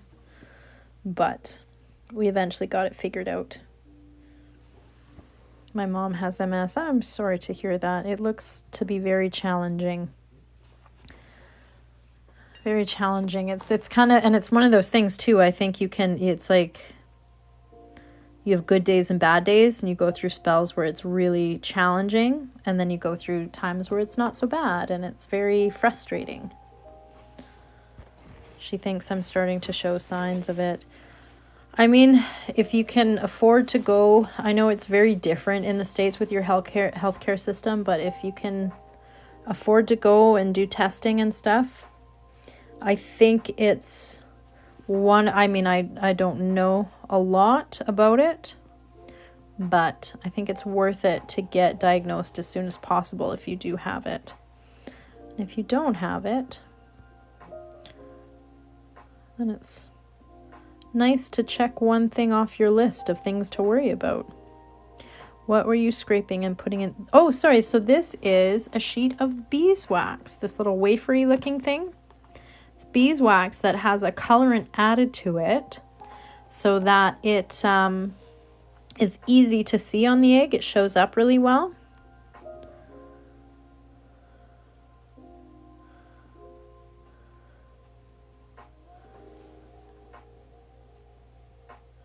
Yeah, it is. It's. I'm in the same boat with the thrombocytosis. There is no cure. There is no rhyme or reason of why I got this. It's just luck of the draw. It's also very rare to see. It's generally... Check out this insult. It's known more as like a geriatric disease because it's not normally seen in someone my age, is what I was told. It's like, yeah, it's very rare to see. That's why it got misdiagnosed for so many years, because it's just very rare to see it in someone my age. But I'm in the same boat. There is no cure. There's just treatments, right? Like staying active and eating a good diet, and like there's things you can do to keep it from getting worse, right? Or, you know, to try to keep it at bay as long as possible, or to keep the severity of symptoms low. You know, there's things you can do, but there's no cure. Go figure it out as you go. I'm digging this. This is going to be a very unusual egg for me. I think this is beginner friendly too. I think you guys can do this. Yeah, no, this is one of the nice things about beeswax and all the different properties of beeswax. I've been trying to find a different wax for our vegan friends. Some options for our vegan friends so they can also participate in this art form. And I'm having a heck of a time because the beeswax, there's just nothing else like it. So you can see how when it goes on, it's shiny and then it goes matte almost instantly. And then once it dries, you can, like, it does, I mean, you saw me, you know, brushing it with a toothbrush a minute ago. Like, once it's on there, it's on there. And it's very... So it protects. So the whole point of putting the wax on the egg is it's protecting the color underneath. So the wax was protecting the eggshell from the acid of the vinegar. So wherever I put wax on, it's going to stay that brown color that the egg originally was, right? So the wax protected the shell from the acid.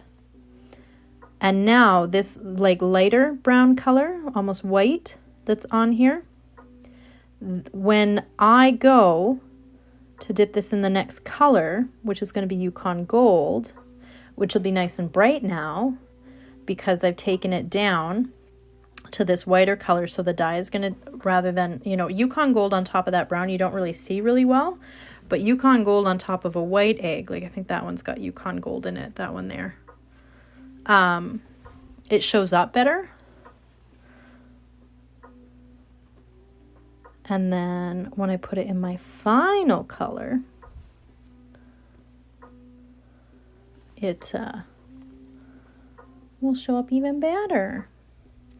Oh, am I gonna? I think I am gonna fill it in. I think I am. Sorry, I'm just thinking out loud here.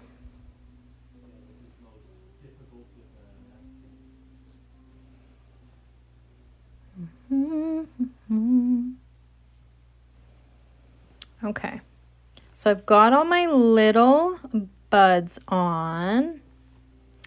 You can use different color, and you know what I'm going to do?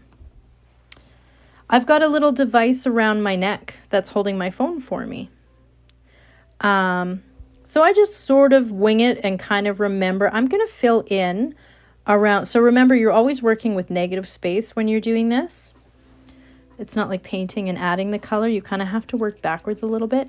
I want this lighter color to be my background.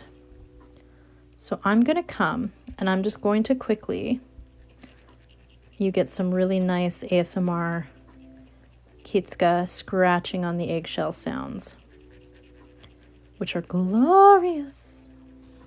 It's the other reason I love this. It's because those sounds are just so good. It sounds so nice.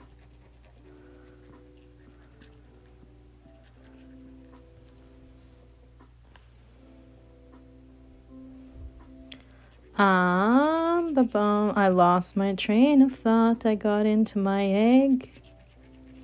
I think I was answering a question, but it's now gone. It's left my brain. My apologies.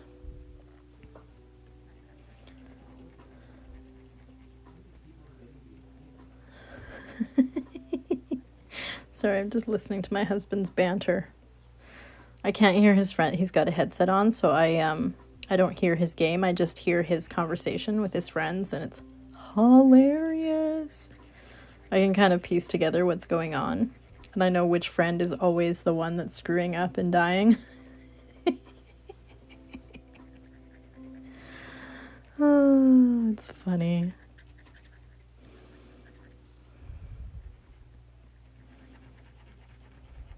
This is marriage 11 years in. You're sitting doing crafts, and your husband is gaming with a headset on, and it's heaven. You can like be together doing your own things. It's lovely.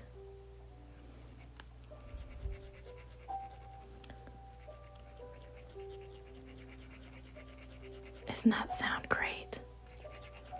So good. It's so good.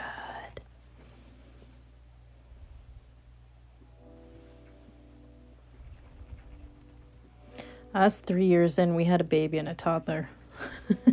There was no hobbies going on. We had our kids 2 years apart, which I don't regret. I'm glad, because they're pretty good. They're good buddies. They're good friends, and it's been nice because they're kind of interested at the same things at the same time, and you know, for age groups and stuff, lots of activities go around at the same time. So I don't regret having them that close together, but man, those first about 5 years of parenting were challenging. And we got pregnant 8 months into being married. Yeah, 8 months into being. We were pretty quick. We started dating in January. We were living together in June. We were engaged in August. We were married in May, and then that next February, I was pregnant. So we went really fast. And then we were sitting there with these two young kids like, oh, damn. Holy hell. But get him a dog. We have a puppy dog. We have a dog and a cat. The dog was his when we first got together. And the cat was mine. So she's my first. I never had a dog growing up. She's my first puppy dog. And oh my God. I get it now. When I was growing up, I guess I never had dogs. I didn't get the whole dog thing. It's a whole different world. I love my cat. I adore my cat. But I get it. I get why people have dogs. I get it now. I love my dog and my cat for very different reasons in very different ways. But it's just, yeah, it's so different than cats. We celebrated the honeymoon before the wedding. Bug Eater, hello, how are you? Waddled down 3 in 3 years. Man, I did 2 in 2 years and that was enough for me. My second also didn't sleep, so that was it. That was it for me. I was like, nope. Actually, I shouldn't say that. It wasn't it for me. It was it for my husband. I was still thinking I wanted a third.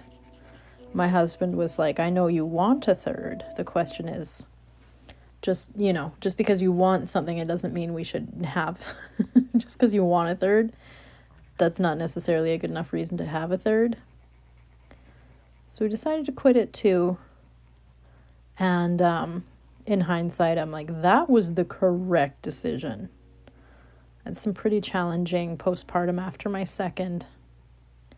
And I think putting another one in the mix soon after would have been not good. And I think he knew that. We were done at 2. My body decided. Yeah, we'll see. And that's the other thing too. Right at the time where we would have started trying to have a third, all my health issues started to arise. And now, like, I cannot, having excess platelets in pregnancy is not like it just, if I did get pregnant, it's very highly likely I would miscarry. And even if I did get pregnant and was able to carry it to term, I would be in danger of going into, it would be a very high risk pregnancy for both me and baby. So, yes, I lucked out that I had the kids when I did. I was really torn up on whether or not to have children right away or to do a master's degree and then have kids after. I decided to have the kids right away, and you know what? Thank God I did, because I wouldn't have been able to had I waited. So I guess it all worked out. Still don't have a master's degree. Still don't have a master's degree. One day maybe. We'll see. We shall see. Almost done. And then we're going to go into Yukon Gold. So when I put it into Yukon Gold, I'm going to get my tea out and I'm going to look down at my phone and I'm going to be able to answer more of your questions. I need about 2 minutes for it to soak in the Yukon Gold. So I'll be able to answer some more questions then, because I won't be looking down at my egg. I can look at my phone then.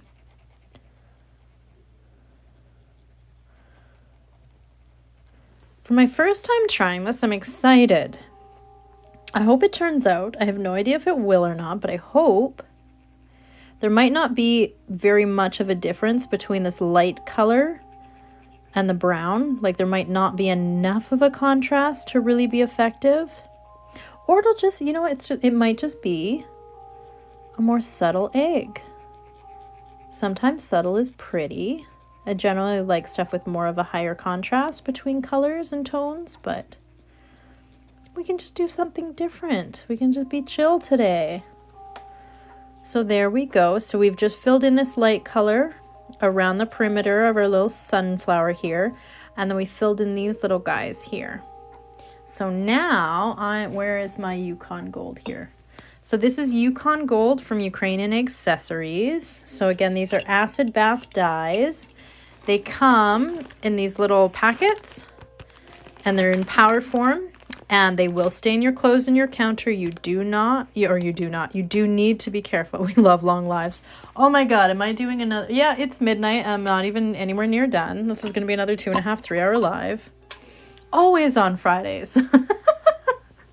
My Friday lives, like I generally try to keep my lives to about 2 hours, but always my Friday lives end up being just me throwing caution to, like I said, I did have like a whole plan for what I wanted to do tonight on the live. And then I saw this one TikTok and I was like, nope, doing that instead now.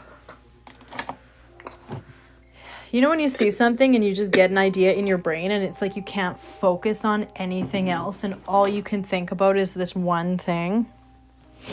It's 2 where you guys are.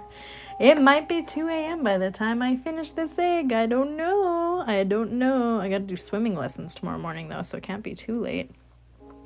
Okay, so we've got our brown. We've got our lighter brown on here. So I need about 2 minutes for it to sit in this Yukon Gold. So if anybody has any questions, let me get this in here where I feel like it's good. Okay. So if you have any questions about anything you're seeing, it's 2:07. There's so many eggs to make. So you know what? It technically, you can go another month, right? Because the Orthodox Easter is not until like, I think like May 2nd. So you're like good to go. I have a little phone case thing that I wear around my neck. And so that's how I'm able to be hands-free. So it just sits around my neck and then I slot my little phone into it. And I got it on Amazon for like $15. I'm told, I think in the States you can get something similar at the dollar store. These are raw eggs that I'm using. Raw eggs just from like Walmart. 5 eggs just waiting to be written on. I hear ya. I have 3 back there and 1 in the process. That's one of my duck eggs that's already empty. I'm recreating this egg from high school. I started this a while ago on a live. Da-da-da-da. Let's see. I'm missing comments. Pisanka or pisanke? So pisanka is singular. Pisanke is plural. Just like kitska. Kitska is singular. And kitski is plural. Can you show the egg in the background, the unfinished one? Sure, I can show that to you. So, like, what is this? This is traditional Ukrainian pisanke. Traditional Ukrainian pisanke. Remind me what time. The Sunday live will be 3 p.m. to 5 p.m. Mountain Standard Time. I'm missing. My bone marrow, thrombocythemia, thrombocytosis, primary. I've heard it called either primary thrombocythemia or just like thrombocytosis. It's just my bone marrow is going ham on making platelets for no reason whatsoever. But yeah, so this was an egg that I did in high school that I really loved, like 20 some odd years ago. So I'm recreating it because I want to see how I've improved over the years is the whole purpose of this. It's really good sometimes to go back and try an old egg that you really loved. Do it again, like do it over again. Thank you. You guys are so nice. How different are ostrich and emu eggs? So they are quite... the shells are, in addition to them being larger than like chicken's egg, duck's eggs, goose eggs, that kind of thing, their shells are very thick. Very, very thick. Do you rinse the inside of the egg after draining? So to be honest, I drain them. I have like a little, it's usually used for baby bottles, but I just stick it on there and I just let all the contents drain out. And then I use, I put a little topper on it so I can hang them. And that's all I do. I don't rinse out the insides. I've never had a problem with them smelling or anything. I know some people do. Yeah. Some people do. It's hard. You can't really rinse them at the very end because if I was going to like when your egg is, just plain like this and you go and you do like a rinse on the inside, there's no dye on the outside to like get splotchy and get ruined, where once it's already dyed, you can't, it's a lot harder to do that because it can ruin the dye job. Where do you get bigger eggs in Alberta? I'm I'm still trying to figure that out myself. How often do you color eggs? A few times a week. Oh, how I have missed this over the last 2 weeks. Well, welcome back. Welcome back. Is the egg raw? It is. What's my zodiac sign? I am, what am I? I am an Aries rising, Pisces moon, and Libra. No, sorry, Aries sun, Pisces moon, or Gemini moon. I can't remember. And Libra rising. I'm a mess. How's that? I'm a mess. Where do I'm in Alberta, in central Alberta is where I am. Make friends with duck farmers. I know. So I have a few of these duck eggs because my husband's aunt gave them to me. So we're making our first eggs tomorrow. I'm excited for you. I'm excited for you. When did you learn? When did I learn? Oh, shall we bring in, ladies and gentlemen, coming to the stage, everyone's favorite, Miss Congeniality, 1988. It's my favorite egg. So, this is probably my first one. I probably made this when I was around 4 years old. I think this was one of the ones with crayon that I made when I was like maybe 5, 6-ish, 5, 6. This one's from like 5, 6. This is one of my favorites. This is Miss Congeniality, 1988. If you're playing the cheeky crafty lady drinking game, take a drink. Please don't drop it. So I broke this one on a live back in January, and I was really sad about it. This one I did when I was like 6 or 7. I was real upset about it. But yeah, and then I've got another couple ones that I did when I was like around 7-ish. So I've been doing this a long time. I've been doing this about 35 years. But this lady's my favorite. I bring her out. I call her Miss Congeniality. I bring her out quite often. She's got a little sunshine, a little happy sunshine, a little flower. I think I was writing Lego. I don't know. But yeah, she's fun. I like her. She's colorful. She's purple. So I like to say Pasunke is for everyone. Whether you're 6, 36, 66, or 96. It's for everybody. It's for everybody.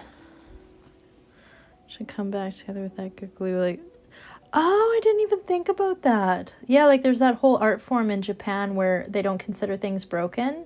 They mend them with like gold and stuff, and they consider the cracks where the gold is to make the item more beautiful.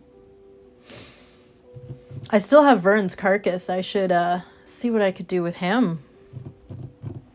I should look into that. I don't even know how you'd some of those eggs. I don't even know how I would begin to piecing those back together. Oh my God. Some can be helped, some cannot. Okay, let's take a look at this Yukon Gold one we've got going. Ooh, look at that pretty color. So the nice thing is, because we took it down, doesn't he stink? Once that initial little waft came out of him, he's in like a Tupperware, a sealed Tupperware, so his stank is confined. I couldn't bring myself to toss him in the compost bin yet. Oh, I love this yellow. So the nice thing about taking it down from that brown, like I said before, is it allows the next colors to really take. He's so pretty. I love it. Okay, so we're going to do a lot of filling in now. So you're going to see lots of shots of me loading my Kitsuka with wax. And I think we're going to do brown for our final color.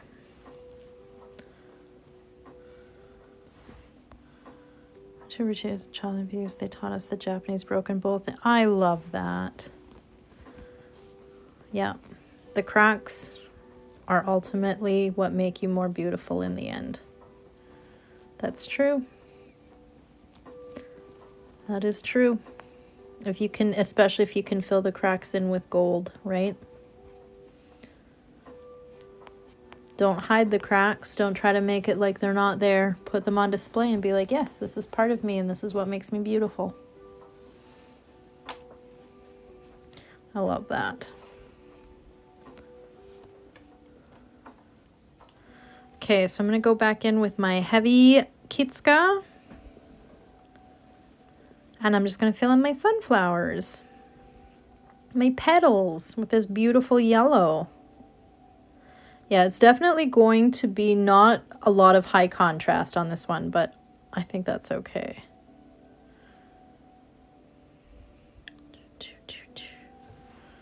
I think honestly, I think I'm going to do this design a few times with different color palettes.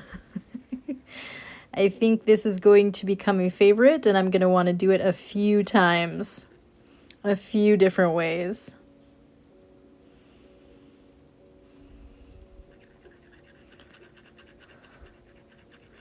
Question, does anybody's cat, well, I can see we're talking something about cats. My cat does this thing.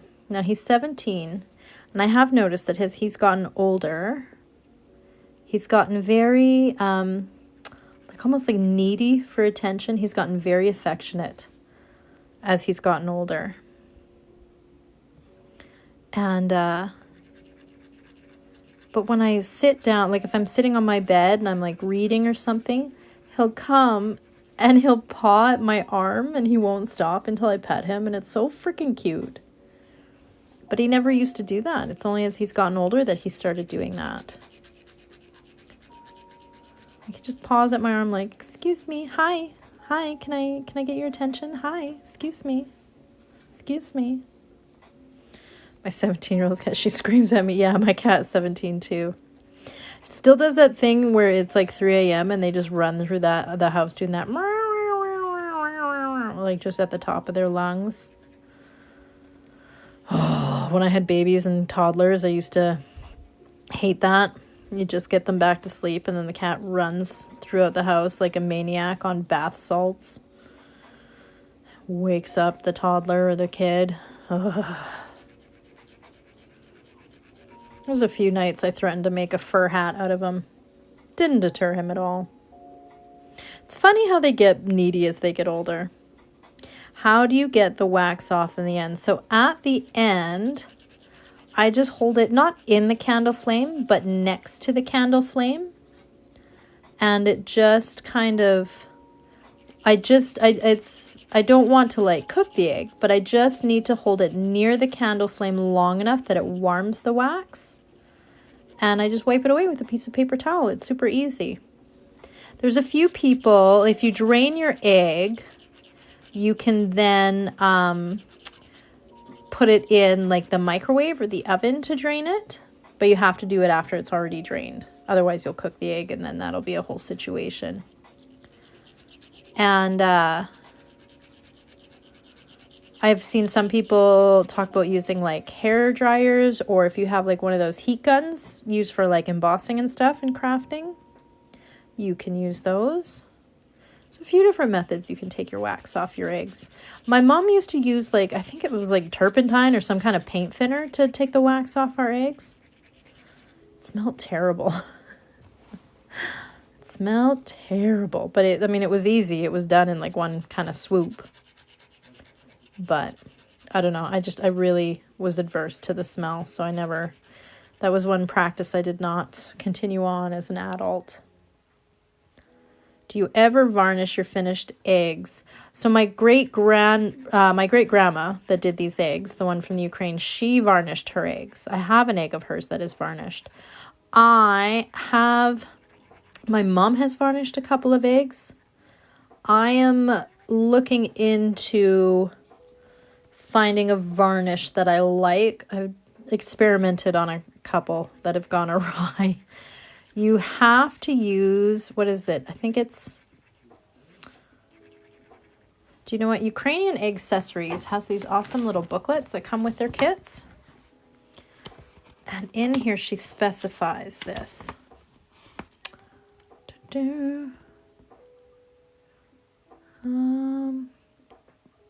Varnishing. A clear, non-yellowing, oil-based varnish. So use an oil-based varnish. The trick is finding one that doesn't yellow. A lot of them yellow. What is my cat's name is the Poe, Mr. Poe, Poe. Poe, what do you know? He has a few names. He has a few names, depending on if he's being a little shit or not, to be honest. But he's normally quite cute. Okay, so we've got all of our petals filled in. Now, I think I'm going to... Do I want to fill in? Or do I want... Maybe I'll just leave it. Maybe I'll just leave it. Do you know what I'm going to do?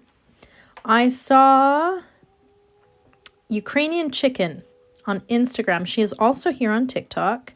Ukrainian Chicken was the one that I saw do something similar to this design that I'm kind of obsessed with right now.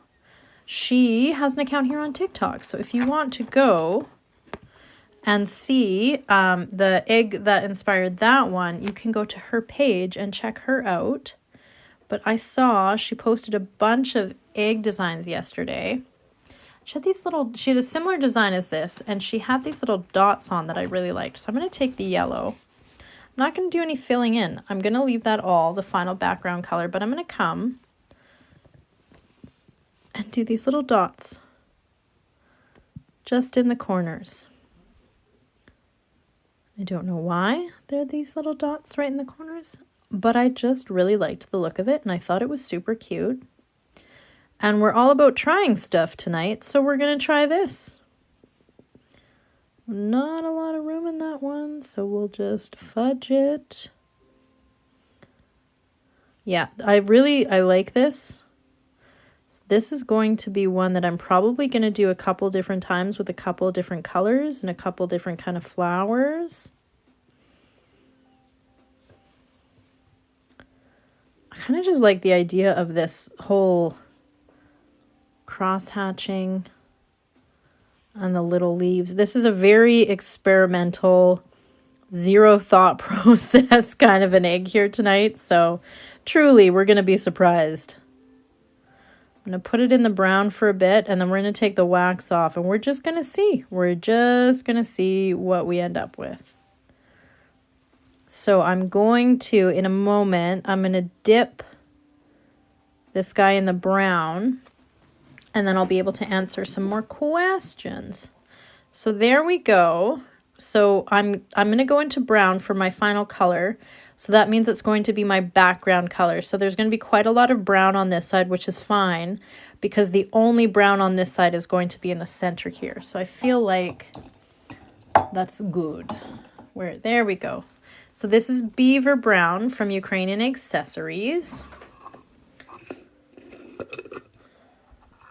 What brand is this? Is Hollow Taco, this nail polish. Christine from Simply Nail Logical. Where did I put my spoon? Where did I put my spoon? How have I lost a spoon?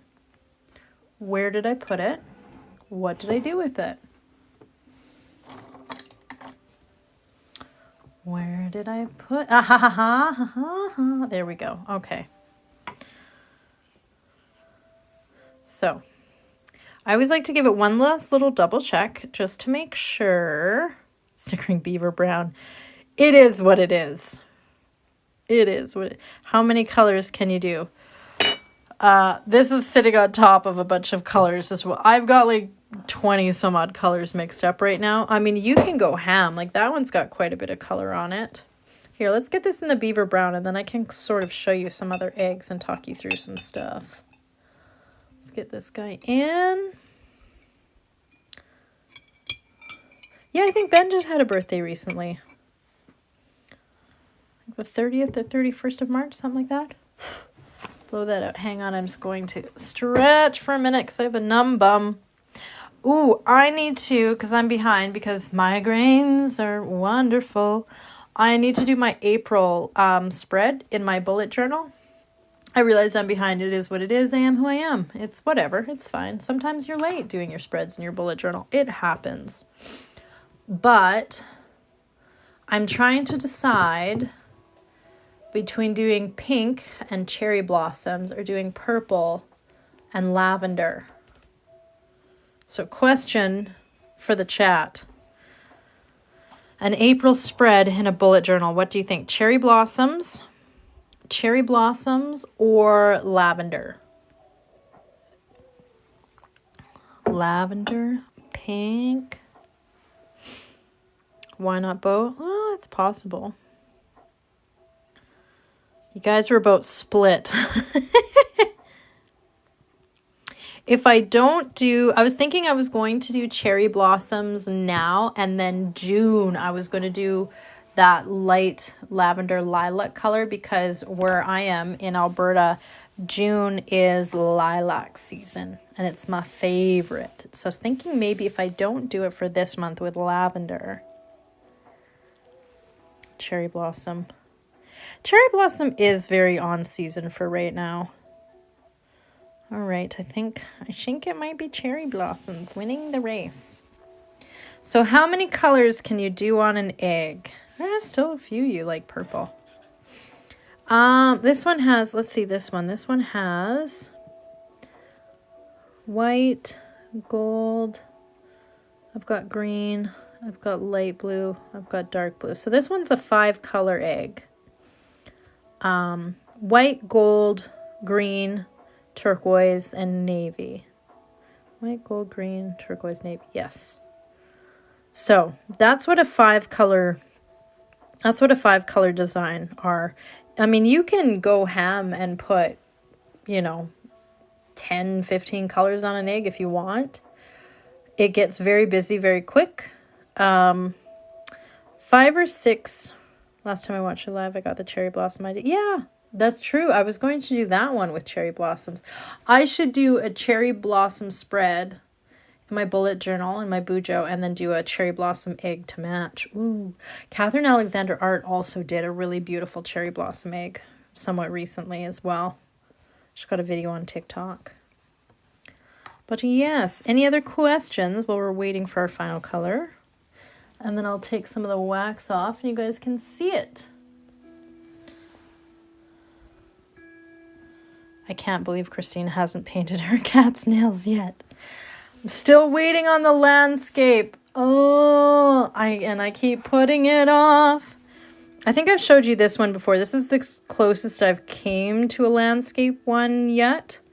I want to do mountains. I think I want to do Mount Begbie from Revelstoke on an egg. There's also the option of the Three Sisters.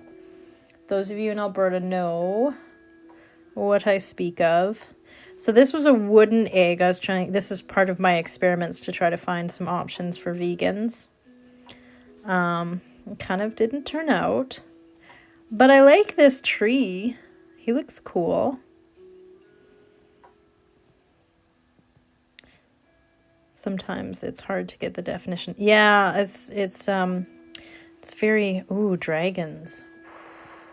Went through a phase last year where I was like, really, if you scroll back enough on my page, last Christmas I was doing lots of like dragon egg type of designs where it starts at the top and then works its way down. I went through a big dragon egg phase.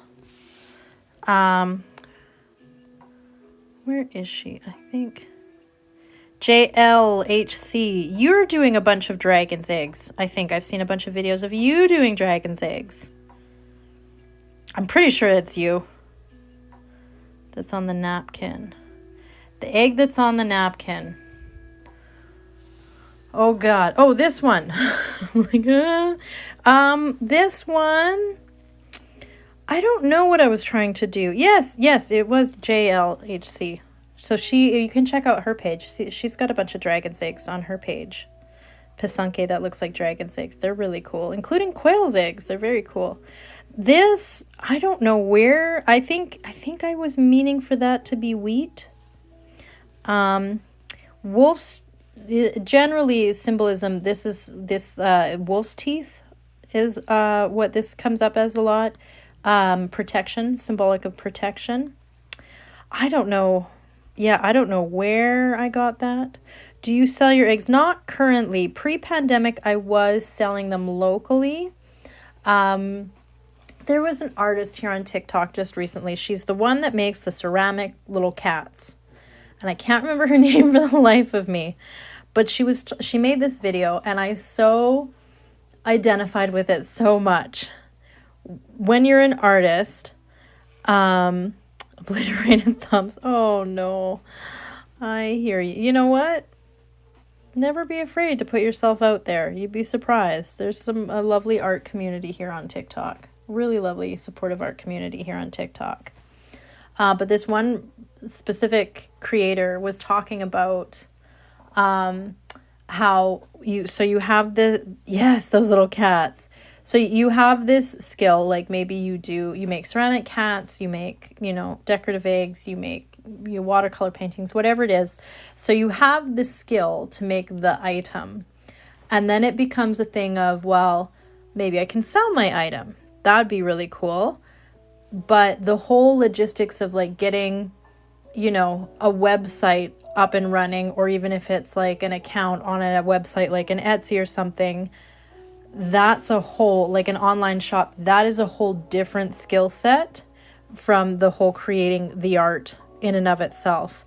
And then if you are sort of putting your work out there on a platform like TikTok or YouTube or Instagram, that in and of itself is a whole other skill set. And so it's sort of, you have to have the skill set of making the item, and then you need the skill set of selling the item, and then you need the skill set of marketing the item. So it's 3 different skill sets. When you are a creative and like this is your wheelhouse, that's probably why my TikTok is so random, because I'm not going for any kind of branding or marketing or it's just me being an idiot and a goof online, which is why it's kind of random. But I'm having fun and I'm learning lots of things. I'm learning skills that have to do with video editing that I never would. So it's really pushed me out of my comfort zone, which is a good thing. It's fun. So I've sort of got a handle on that part of it, and I know this part of this. But Terry Grills agreed. I can feel good, but it's stressful. Yeah. It's a whole thing. So yeah, it's the skill set of the selling the item. That is the skill set that I don't have. Can you please show your blue and gold egg that's hanging? Which one might that? Oh, that guy. Let me see if I can get him off of there. I'm already dropping things. Let's see if I can get him off of here without dropping him or breaking anything. Not that I've done that on a live. Can anyone do this type of art, or would that be cultural appropriation? So I will say my piece on this. So please keep in mind, I'm of Ukrainian ancestry, but I'm not from the Ukraine. One thing I will say about this is this has been around very, very long. I sort of mentioned this at the beginning of the live. No face. I'm going to do an egg with no face on soon. So it's been around so long, like we're talking Bronze Age, like early pagans were doing this art form. And so this predates Christianity. So we have, so then you could get into the argument of like, well, do the Christians have a hold on this, or is it the pagans? Because technically it was the pagans first. And then also, like the techniques with the tools, with the wax relief, there are so many different cultures that do wax relief methods, whether it's like a canting tool with batik or it's like a kitska with like so then it's like, well, who has the right to wax relief methods? You know, who's to say this group of people can use it, but this group of can't? And like, and even just the decorative eggs, like there's Hungarian and Polish and Croatian and Ukrainian and Russian, and like so many Slavic nations have a history with these kind of thing. So I don't consider anybody that wants to partake in this art form, I don't consider it appropriation at all. I love spreading this art form and having more people know it and learn it and appreciate it and love it and try it and just enjoy it as much as I do. It's sort of been waning in popularity over the years, and I want to see it make a resurgence because I think it is so wonderful. And yeah, 100%. You do not need to be good at an art to enjoy it and to get the benefits of it. There is so much about this work that is about the process, that is about like the meditative quality of just taking the tool to the egg and seeing that wax line and like how the wax dries, the smell of the wax, the little sound of the tool scraping the eggshell. Like it's a wonderful meditative process. And for you to deny yourself of that because you don't think that the end process will be up to some standard that you've imagined in your head, to me is just such a waste. And you never want to do that. You never want to do that. Don't hold yourself back from some standard that you invented for yourself. So, my nan was so proud of her Ukrainian heritage. Oh, wonderful. You should totally try this. Yeah. Yeah, you should totally try this. There's so many wonderful stories about this art form and like different like. So the big one is there's this like evil entity, right? And every year, so this is part of the mythology and the folklore around Pisanke, is that there's this evil entity out there. And every year they send their their minions, their demons out into the world to see how many Pisanke are being made.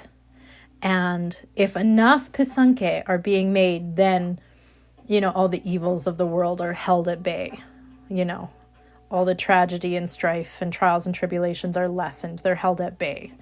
But if not enough Pisanke are being made, then that's when the evil can start to take over. So that's that's sort of part of the folklore behind this art form. So yeah, I say everybody make eggs, right? You never know. Maybe we're helping keeping evil at bay. So, but this is that one that was hanging up.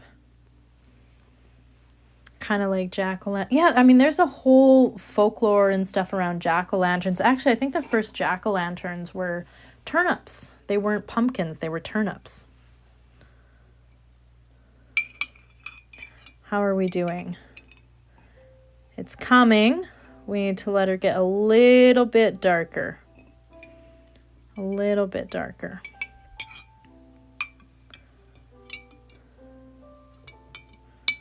Come on. Should I put it in black maybe? Maybe it needs to go in black. Maybe I need to put it in black. Where is my black? Can I even find my black? Hold on. I'm having a moment of indecision. I feel like... Okay. Let's push you back in there a little bit and stay in your home. It's your home. Are you too good for your home? Stay in your home. How do you plug the hole so that the egg doesn't fill with dye? So I'm working on whole intact eggs. I have not drained them yet.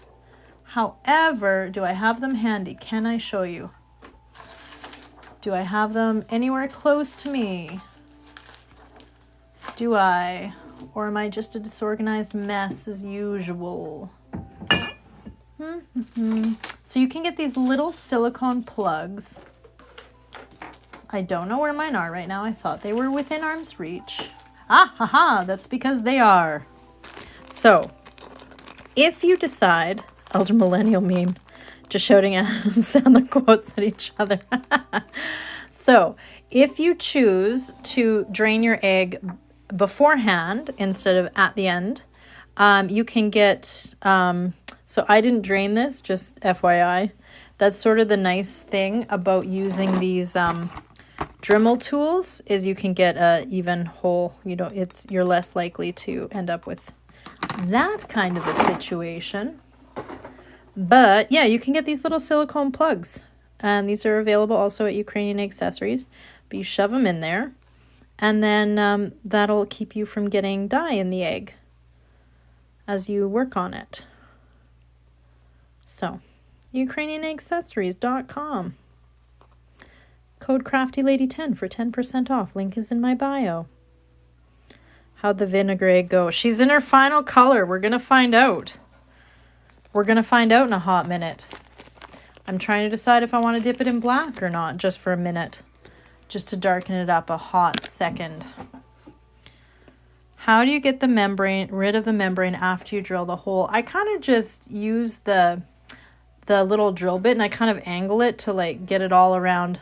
Obviously, I can't get it out from the entirety of the shell, but just the hole, I can kind of drill that away. What is this? Oh, these are more. Yes, for the black. All right, I'm finding it. I'm finding it. I have misplaced my black. It is somewhere over here. Way the hell in the very back. Of course she is. Okay. Of course she is. Let's put Yukon Gold in the back. You've been front and center for a while now. You are hogging the spotlight. Huron Blue, you also. Glacier Turquoise, I don't want to speak to you for at least a week. Go over there. Is she talking to her crafting supplies? Yes, I am. And what about it? Don't worry, I'm in therapy. It's fine. We're all a little mad here. We're all a little mad here. Katniss salute. Yeah, I think I'm going to dip it in the black. All right, I'm going to dip it in the black, and then I'm going to open this and show you some more eggs, because I got more in here. But I think you might find amusing. Hello. Okay. Not me doing a 3-hour live again. Yes, me doing a 3-hour live again. People who don't talk to inanimate objects are lying. I love the butterfly I keep seeing. I've got 2 butterflies. Let me get this in the black and then I'll show them to you. But I've got 2 of them.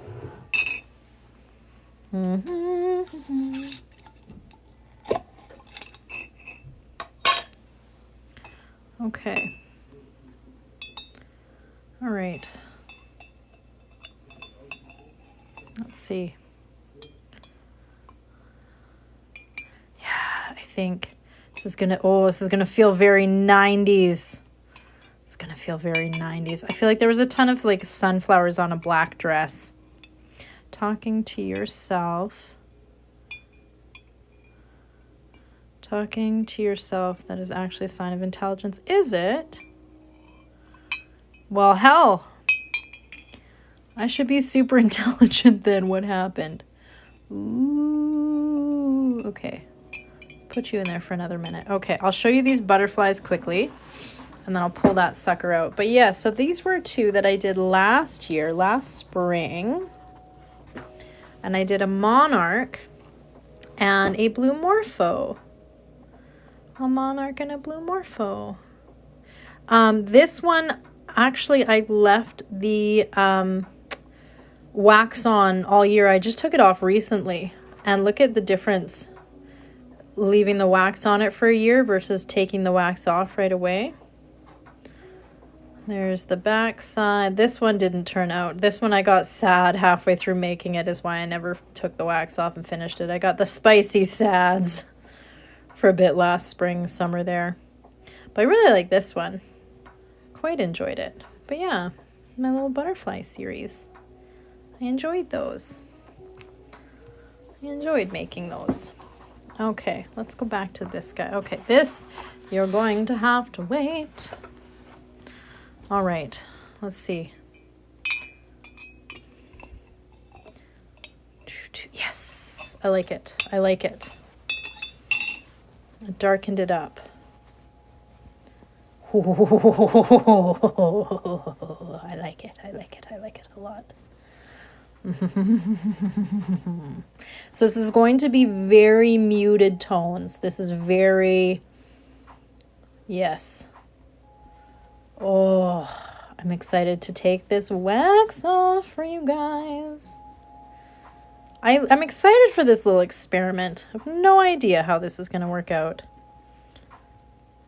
So yeah, beaver brown and then just dipping it in the black for just that short amount of time. There we go. There we go.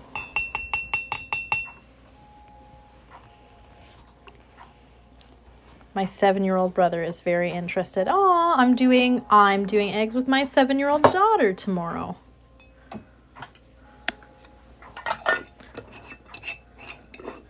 My 7-year-old and my 9-year-old. I'm gonna do eggs with them tomorrow. And probably on Sunday. We'll see if we can tear them away from the chocolate long enough on Sunday to do some eggs. Oh, I like that brown. Isn't that an unusual brown? So dipping it in the black, what that did, I feel like, is it took the warmth out of the brown. It was a very warm toned brown. And that just took all of the warmth out of it. Oh, okay. Okay, here we go, guys. Big reveal. We're going to see if any of this worked. We're going to see if this science experiment worked. So I got my beeswax candle from Ukrainian Accessories. This is the one I'm going to use to take the wax off. Okay, here we go.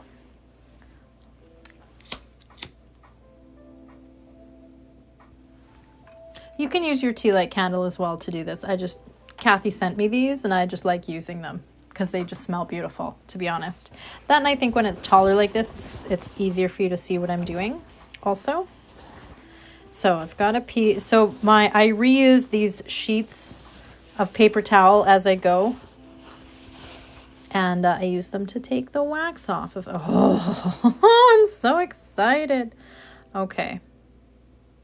So I'm not holding it in the candle flame. I am just holding it next to the candle flame.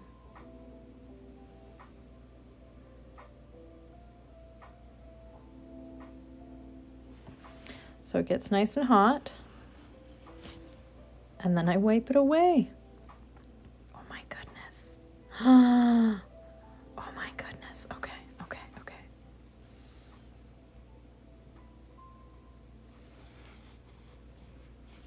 No, you dropped it. Oh, been there. I've been there.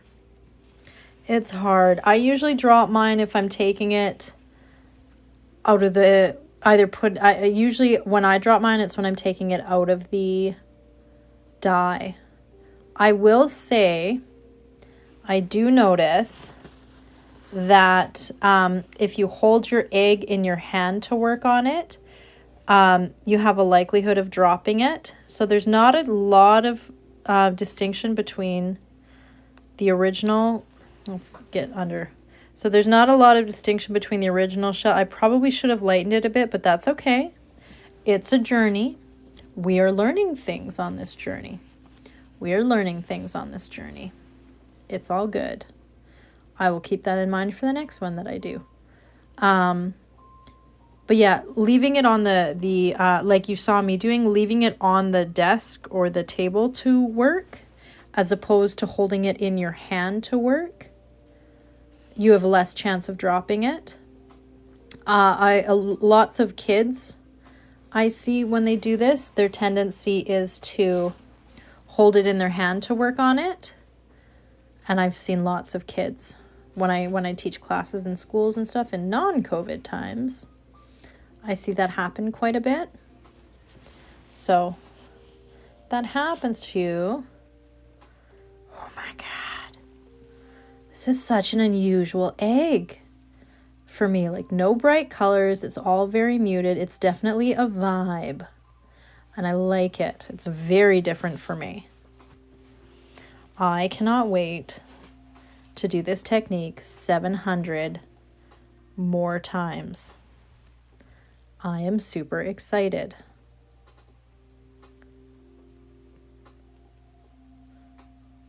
I am so excited.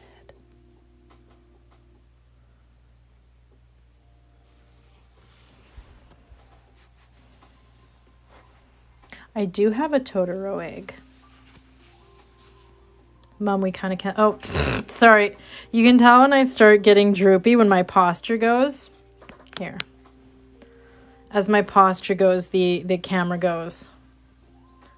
Here we go. Here we go.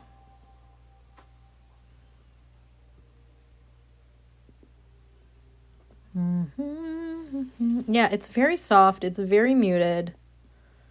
I like it. Sometimes it's fun to do. So I kind of, whenever I work on brown eggs, I always kind of refer to them as like rustic or like vintagey looking, that kind of thing. Like they just look so like, I don't know, they look really kind of like old-timey to me. I love it. I mean, it makes sense, obviously, right? Like you wouldn't have these bright, vibrant colors back in the day. So it makes sense that this kind of gives more of like a vintagey, antique-y kind of a vibe. One thing I will say, when your egg is emptied, it is much quicker to take the wax off of because the heat kind of, there's nothing inside, right? So the heat travels and it's like super, super quick to take the wax off an already emptied egg. So again, pros and cons. Pros and cons. I'm going to try to spend some more time practicing on draining eggs first and working on drained eggs, just because it's not something I'm super familiar with. When I did Ducky the peacock, I really struggled with it like rolling away from me, and like because there was no weight to it. I just wasn't used to working on an egg with absolutely no weight to it, and it just felt like it kept slipping away from me. So it's something that I think in future I'm going to work on a bit. It is more fragile, I will say. A lot of people have talked about when they did these as kids with their family on drained eggs, they quite often crushed the egg as they were working because it's so fragile. So if you're a little heavy-handed, maybe draining your eggs at the end is the way to go for you. But if you're very delicate, maybe try drain your eggs first and working on them that way. It's not right or wrong. I don't think, it's just pros and cons to each. So don't think that one particular way of doing it is the right way and the only way to do it. Never ever see anything that I do on here as like the way to do something. I am a kind of a mess, as you have seen. There is so much. One of the awesome things about, sorry if you're asking questions, I am looking at my egg. I am concentrating on not scorching it and not dropping it. So I'm missing, if you're asking comments, if you're asking questions, I apologize. But, trail of thought now gone. Oh, one of the awesome things about social media, growing up, I really didn't know anybody else that did this art form. It was sort of this random kind of niche hobby.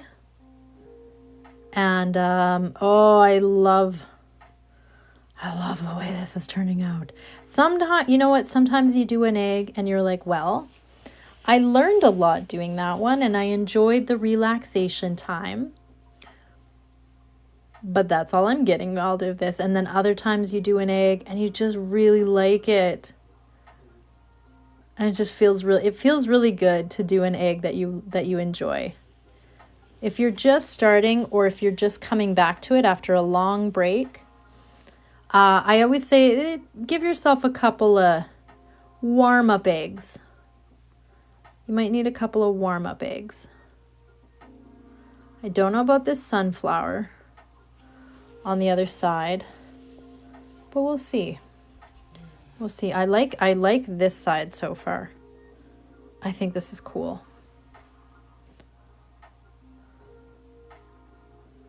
There's always going to be little things. Like I wish there was maybe a little bit more contrast. I don't know on the other side in the sunflower with the petals. I don't know how that contrast is going to go. Or I should say lack of contrast. There's always going to be little things that you notice in your artwork, whether it's, you know, a painting or a sculpture or an egg, a pisanka.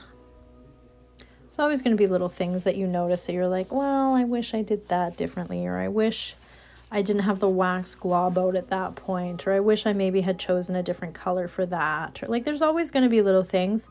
Keep in mind, you're the only one that sees those most of the time.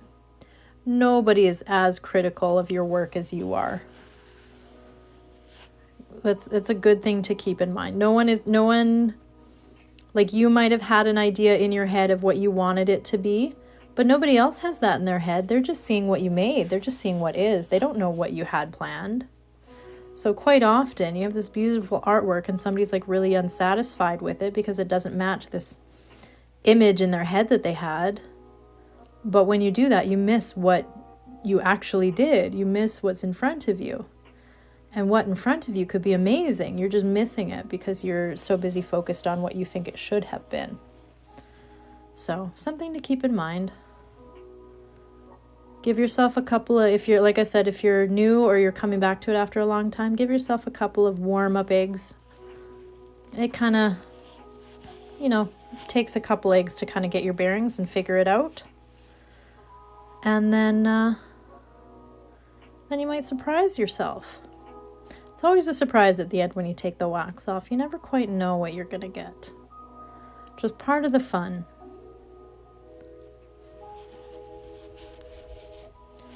Part of the fun. It's a surprise every time.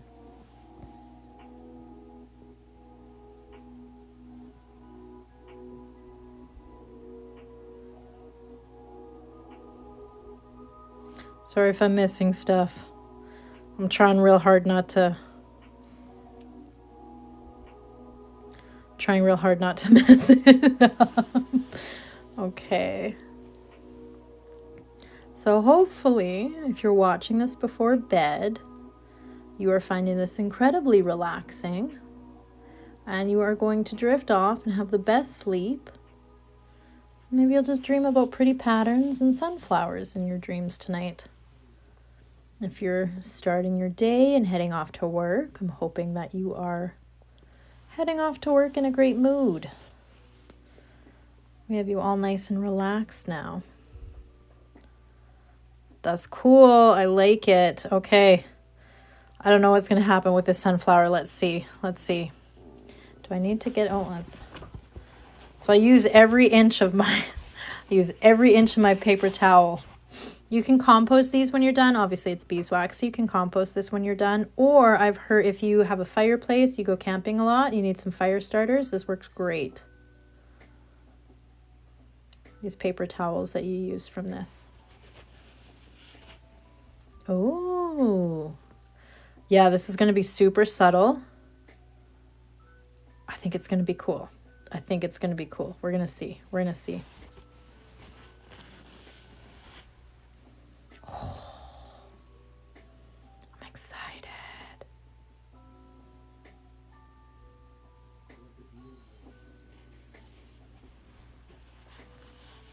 Watching lives as I start my day. Wonderful. I'm glad it can hopefully set your day right in a good mood, all nice and relaxed and chill.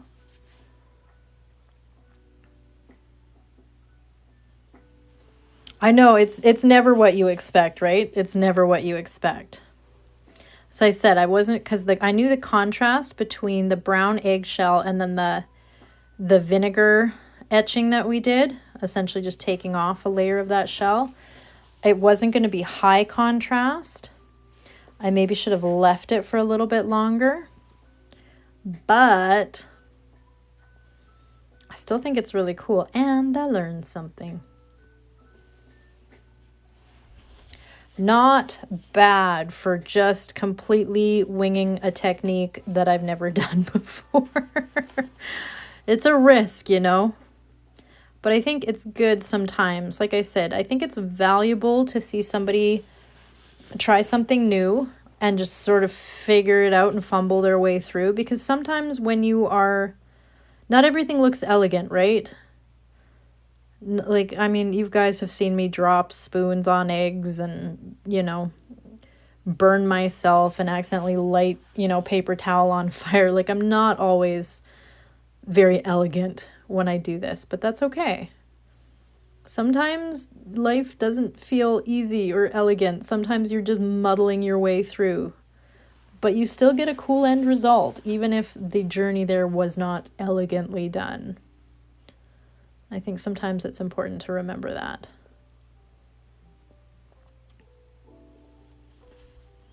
R.I.P. Vern. R.I.P. Vern. Vern is the egg that I broke that I dropped a spoon on. Greetings from Italy. Oh, I love Italy. I've been to Italy a few times.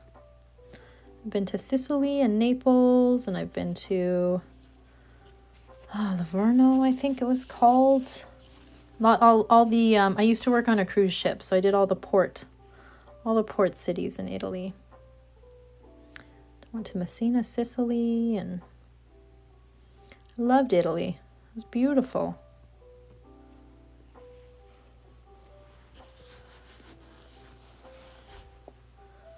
Okay.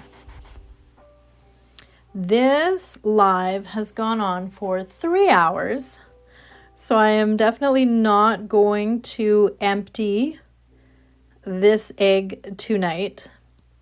However, on Sunday afternoon, 3 to 5 p.m. Mountain Standard Time, I will be coming on here. Oh, I'm excited to see the center. I'm excited, you guys. Okay. Don't set my house on fire. So yeah, I'm going to do another live this Sunday, Easter Sunday. I'm going to come on here and I'm definitely going to show you how I empty my eggs. I might do some more eggs. I might just show you how I empty them and put the toppers on them and make them into ornaments.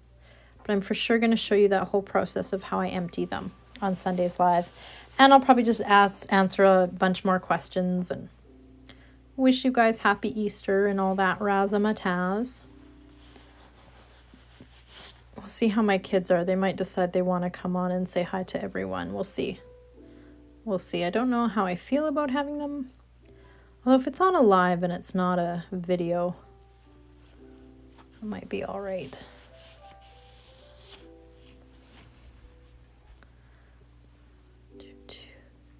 Could maybe show you some techniques for doing pasanque with kids, with actual children. Because in theory and in practice with children is always two different things, let's be honest. Okay, let's get this light down here so we can really see this. This is very cool. It's very different. You can see I definitely don't have maybe as much contrast as I would like to on these. It's definitely a learning curve. I really like this side. I really like this brown I got too. For my first time trying this technique, it's not like the best job in the world, but it's certainly not the worst. And I'm really excited that I got to try it and show you guys. Now you guys can try it. All different kinds of color. I'm probably going to do this again with some different color combos, this technique, this etching technique. And I'll probably de-wax that on Sunday's live and then show you how I drain. Usually, what I usually do on Monday's live, I'll do on my Sunday's live. So for those of you that usually come on Mondays, I'm moving Monday evenings live to Sunday afternoons. So, yeah. So there you go. So again, anybody that is interested in anything that you've seen here, Ukrainian Accessories is the company I use. They are a Canadian company. And then Crafty Lady 10, it saves you 10% at checkout. And if you use my code, I do get a small kickback. So thank you very much. Yeah, I'm going to do some different color combos where we can get some more contrast and really, really see it. But you know what? For my first time trying this, I'm happy. I learned a lot and I think it looks really cool. So I'm excited. I'm happy. I'm happy. So yes, if anybody wants to try it, there you go. The link is in my bio if anybody needs it ever. And I will see you guys back here. I'm also going to put this live up on my YouTube. Just if it helps anybody for instructional pagan. Oh, thank you. Do I do any other craft? Oh God, watercolor, art, acrylic, you name it, ceramics, you name it. What don't I do? What 70 hobbies have I not picked up in my lifetime so far? But yeah, so I hope you found this interesting or informative. Maybe you learned something new tonight that you didn't know before. I wish everybody will drift off now and have the most lovely sleep. Or if you're just starting your day or your afternoon, I hope you have a great one. And that's it. I'll be back. Like I said, I'll be back on Sunday, 3 to 5 p.m. Mountain Standard Time. And if you have any questions, I will be on to answer them then. Lots of people are tagging me in videos and pictures of their eggs, and I love it. I love seeing your work. I love seeing your work. I'm glad it was a great way to start your day.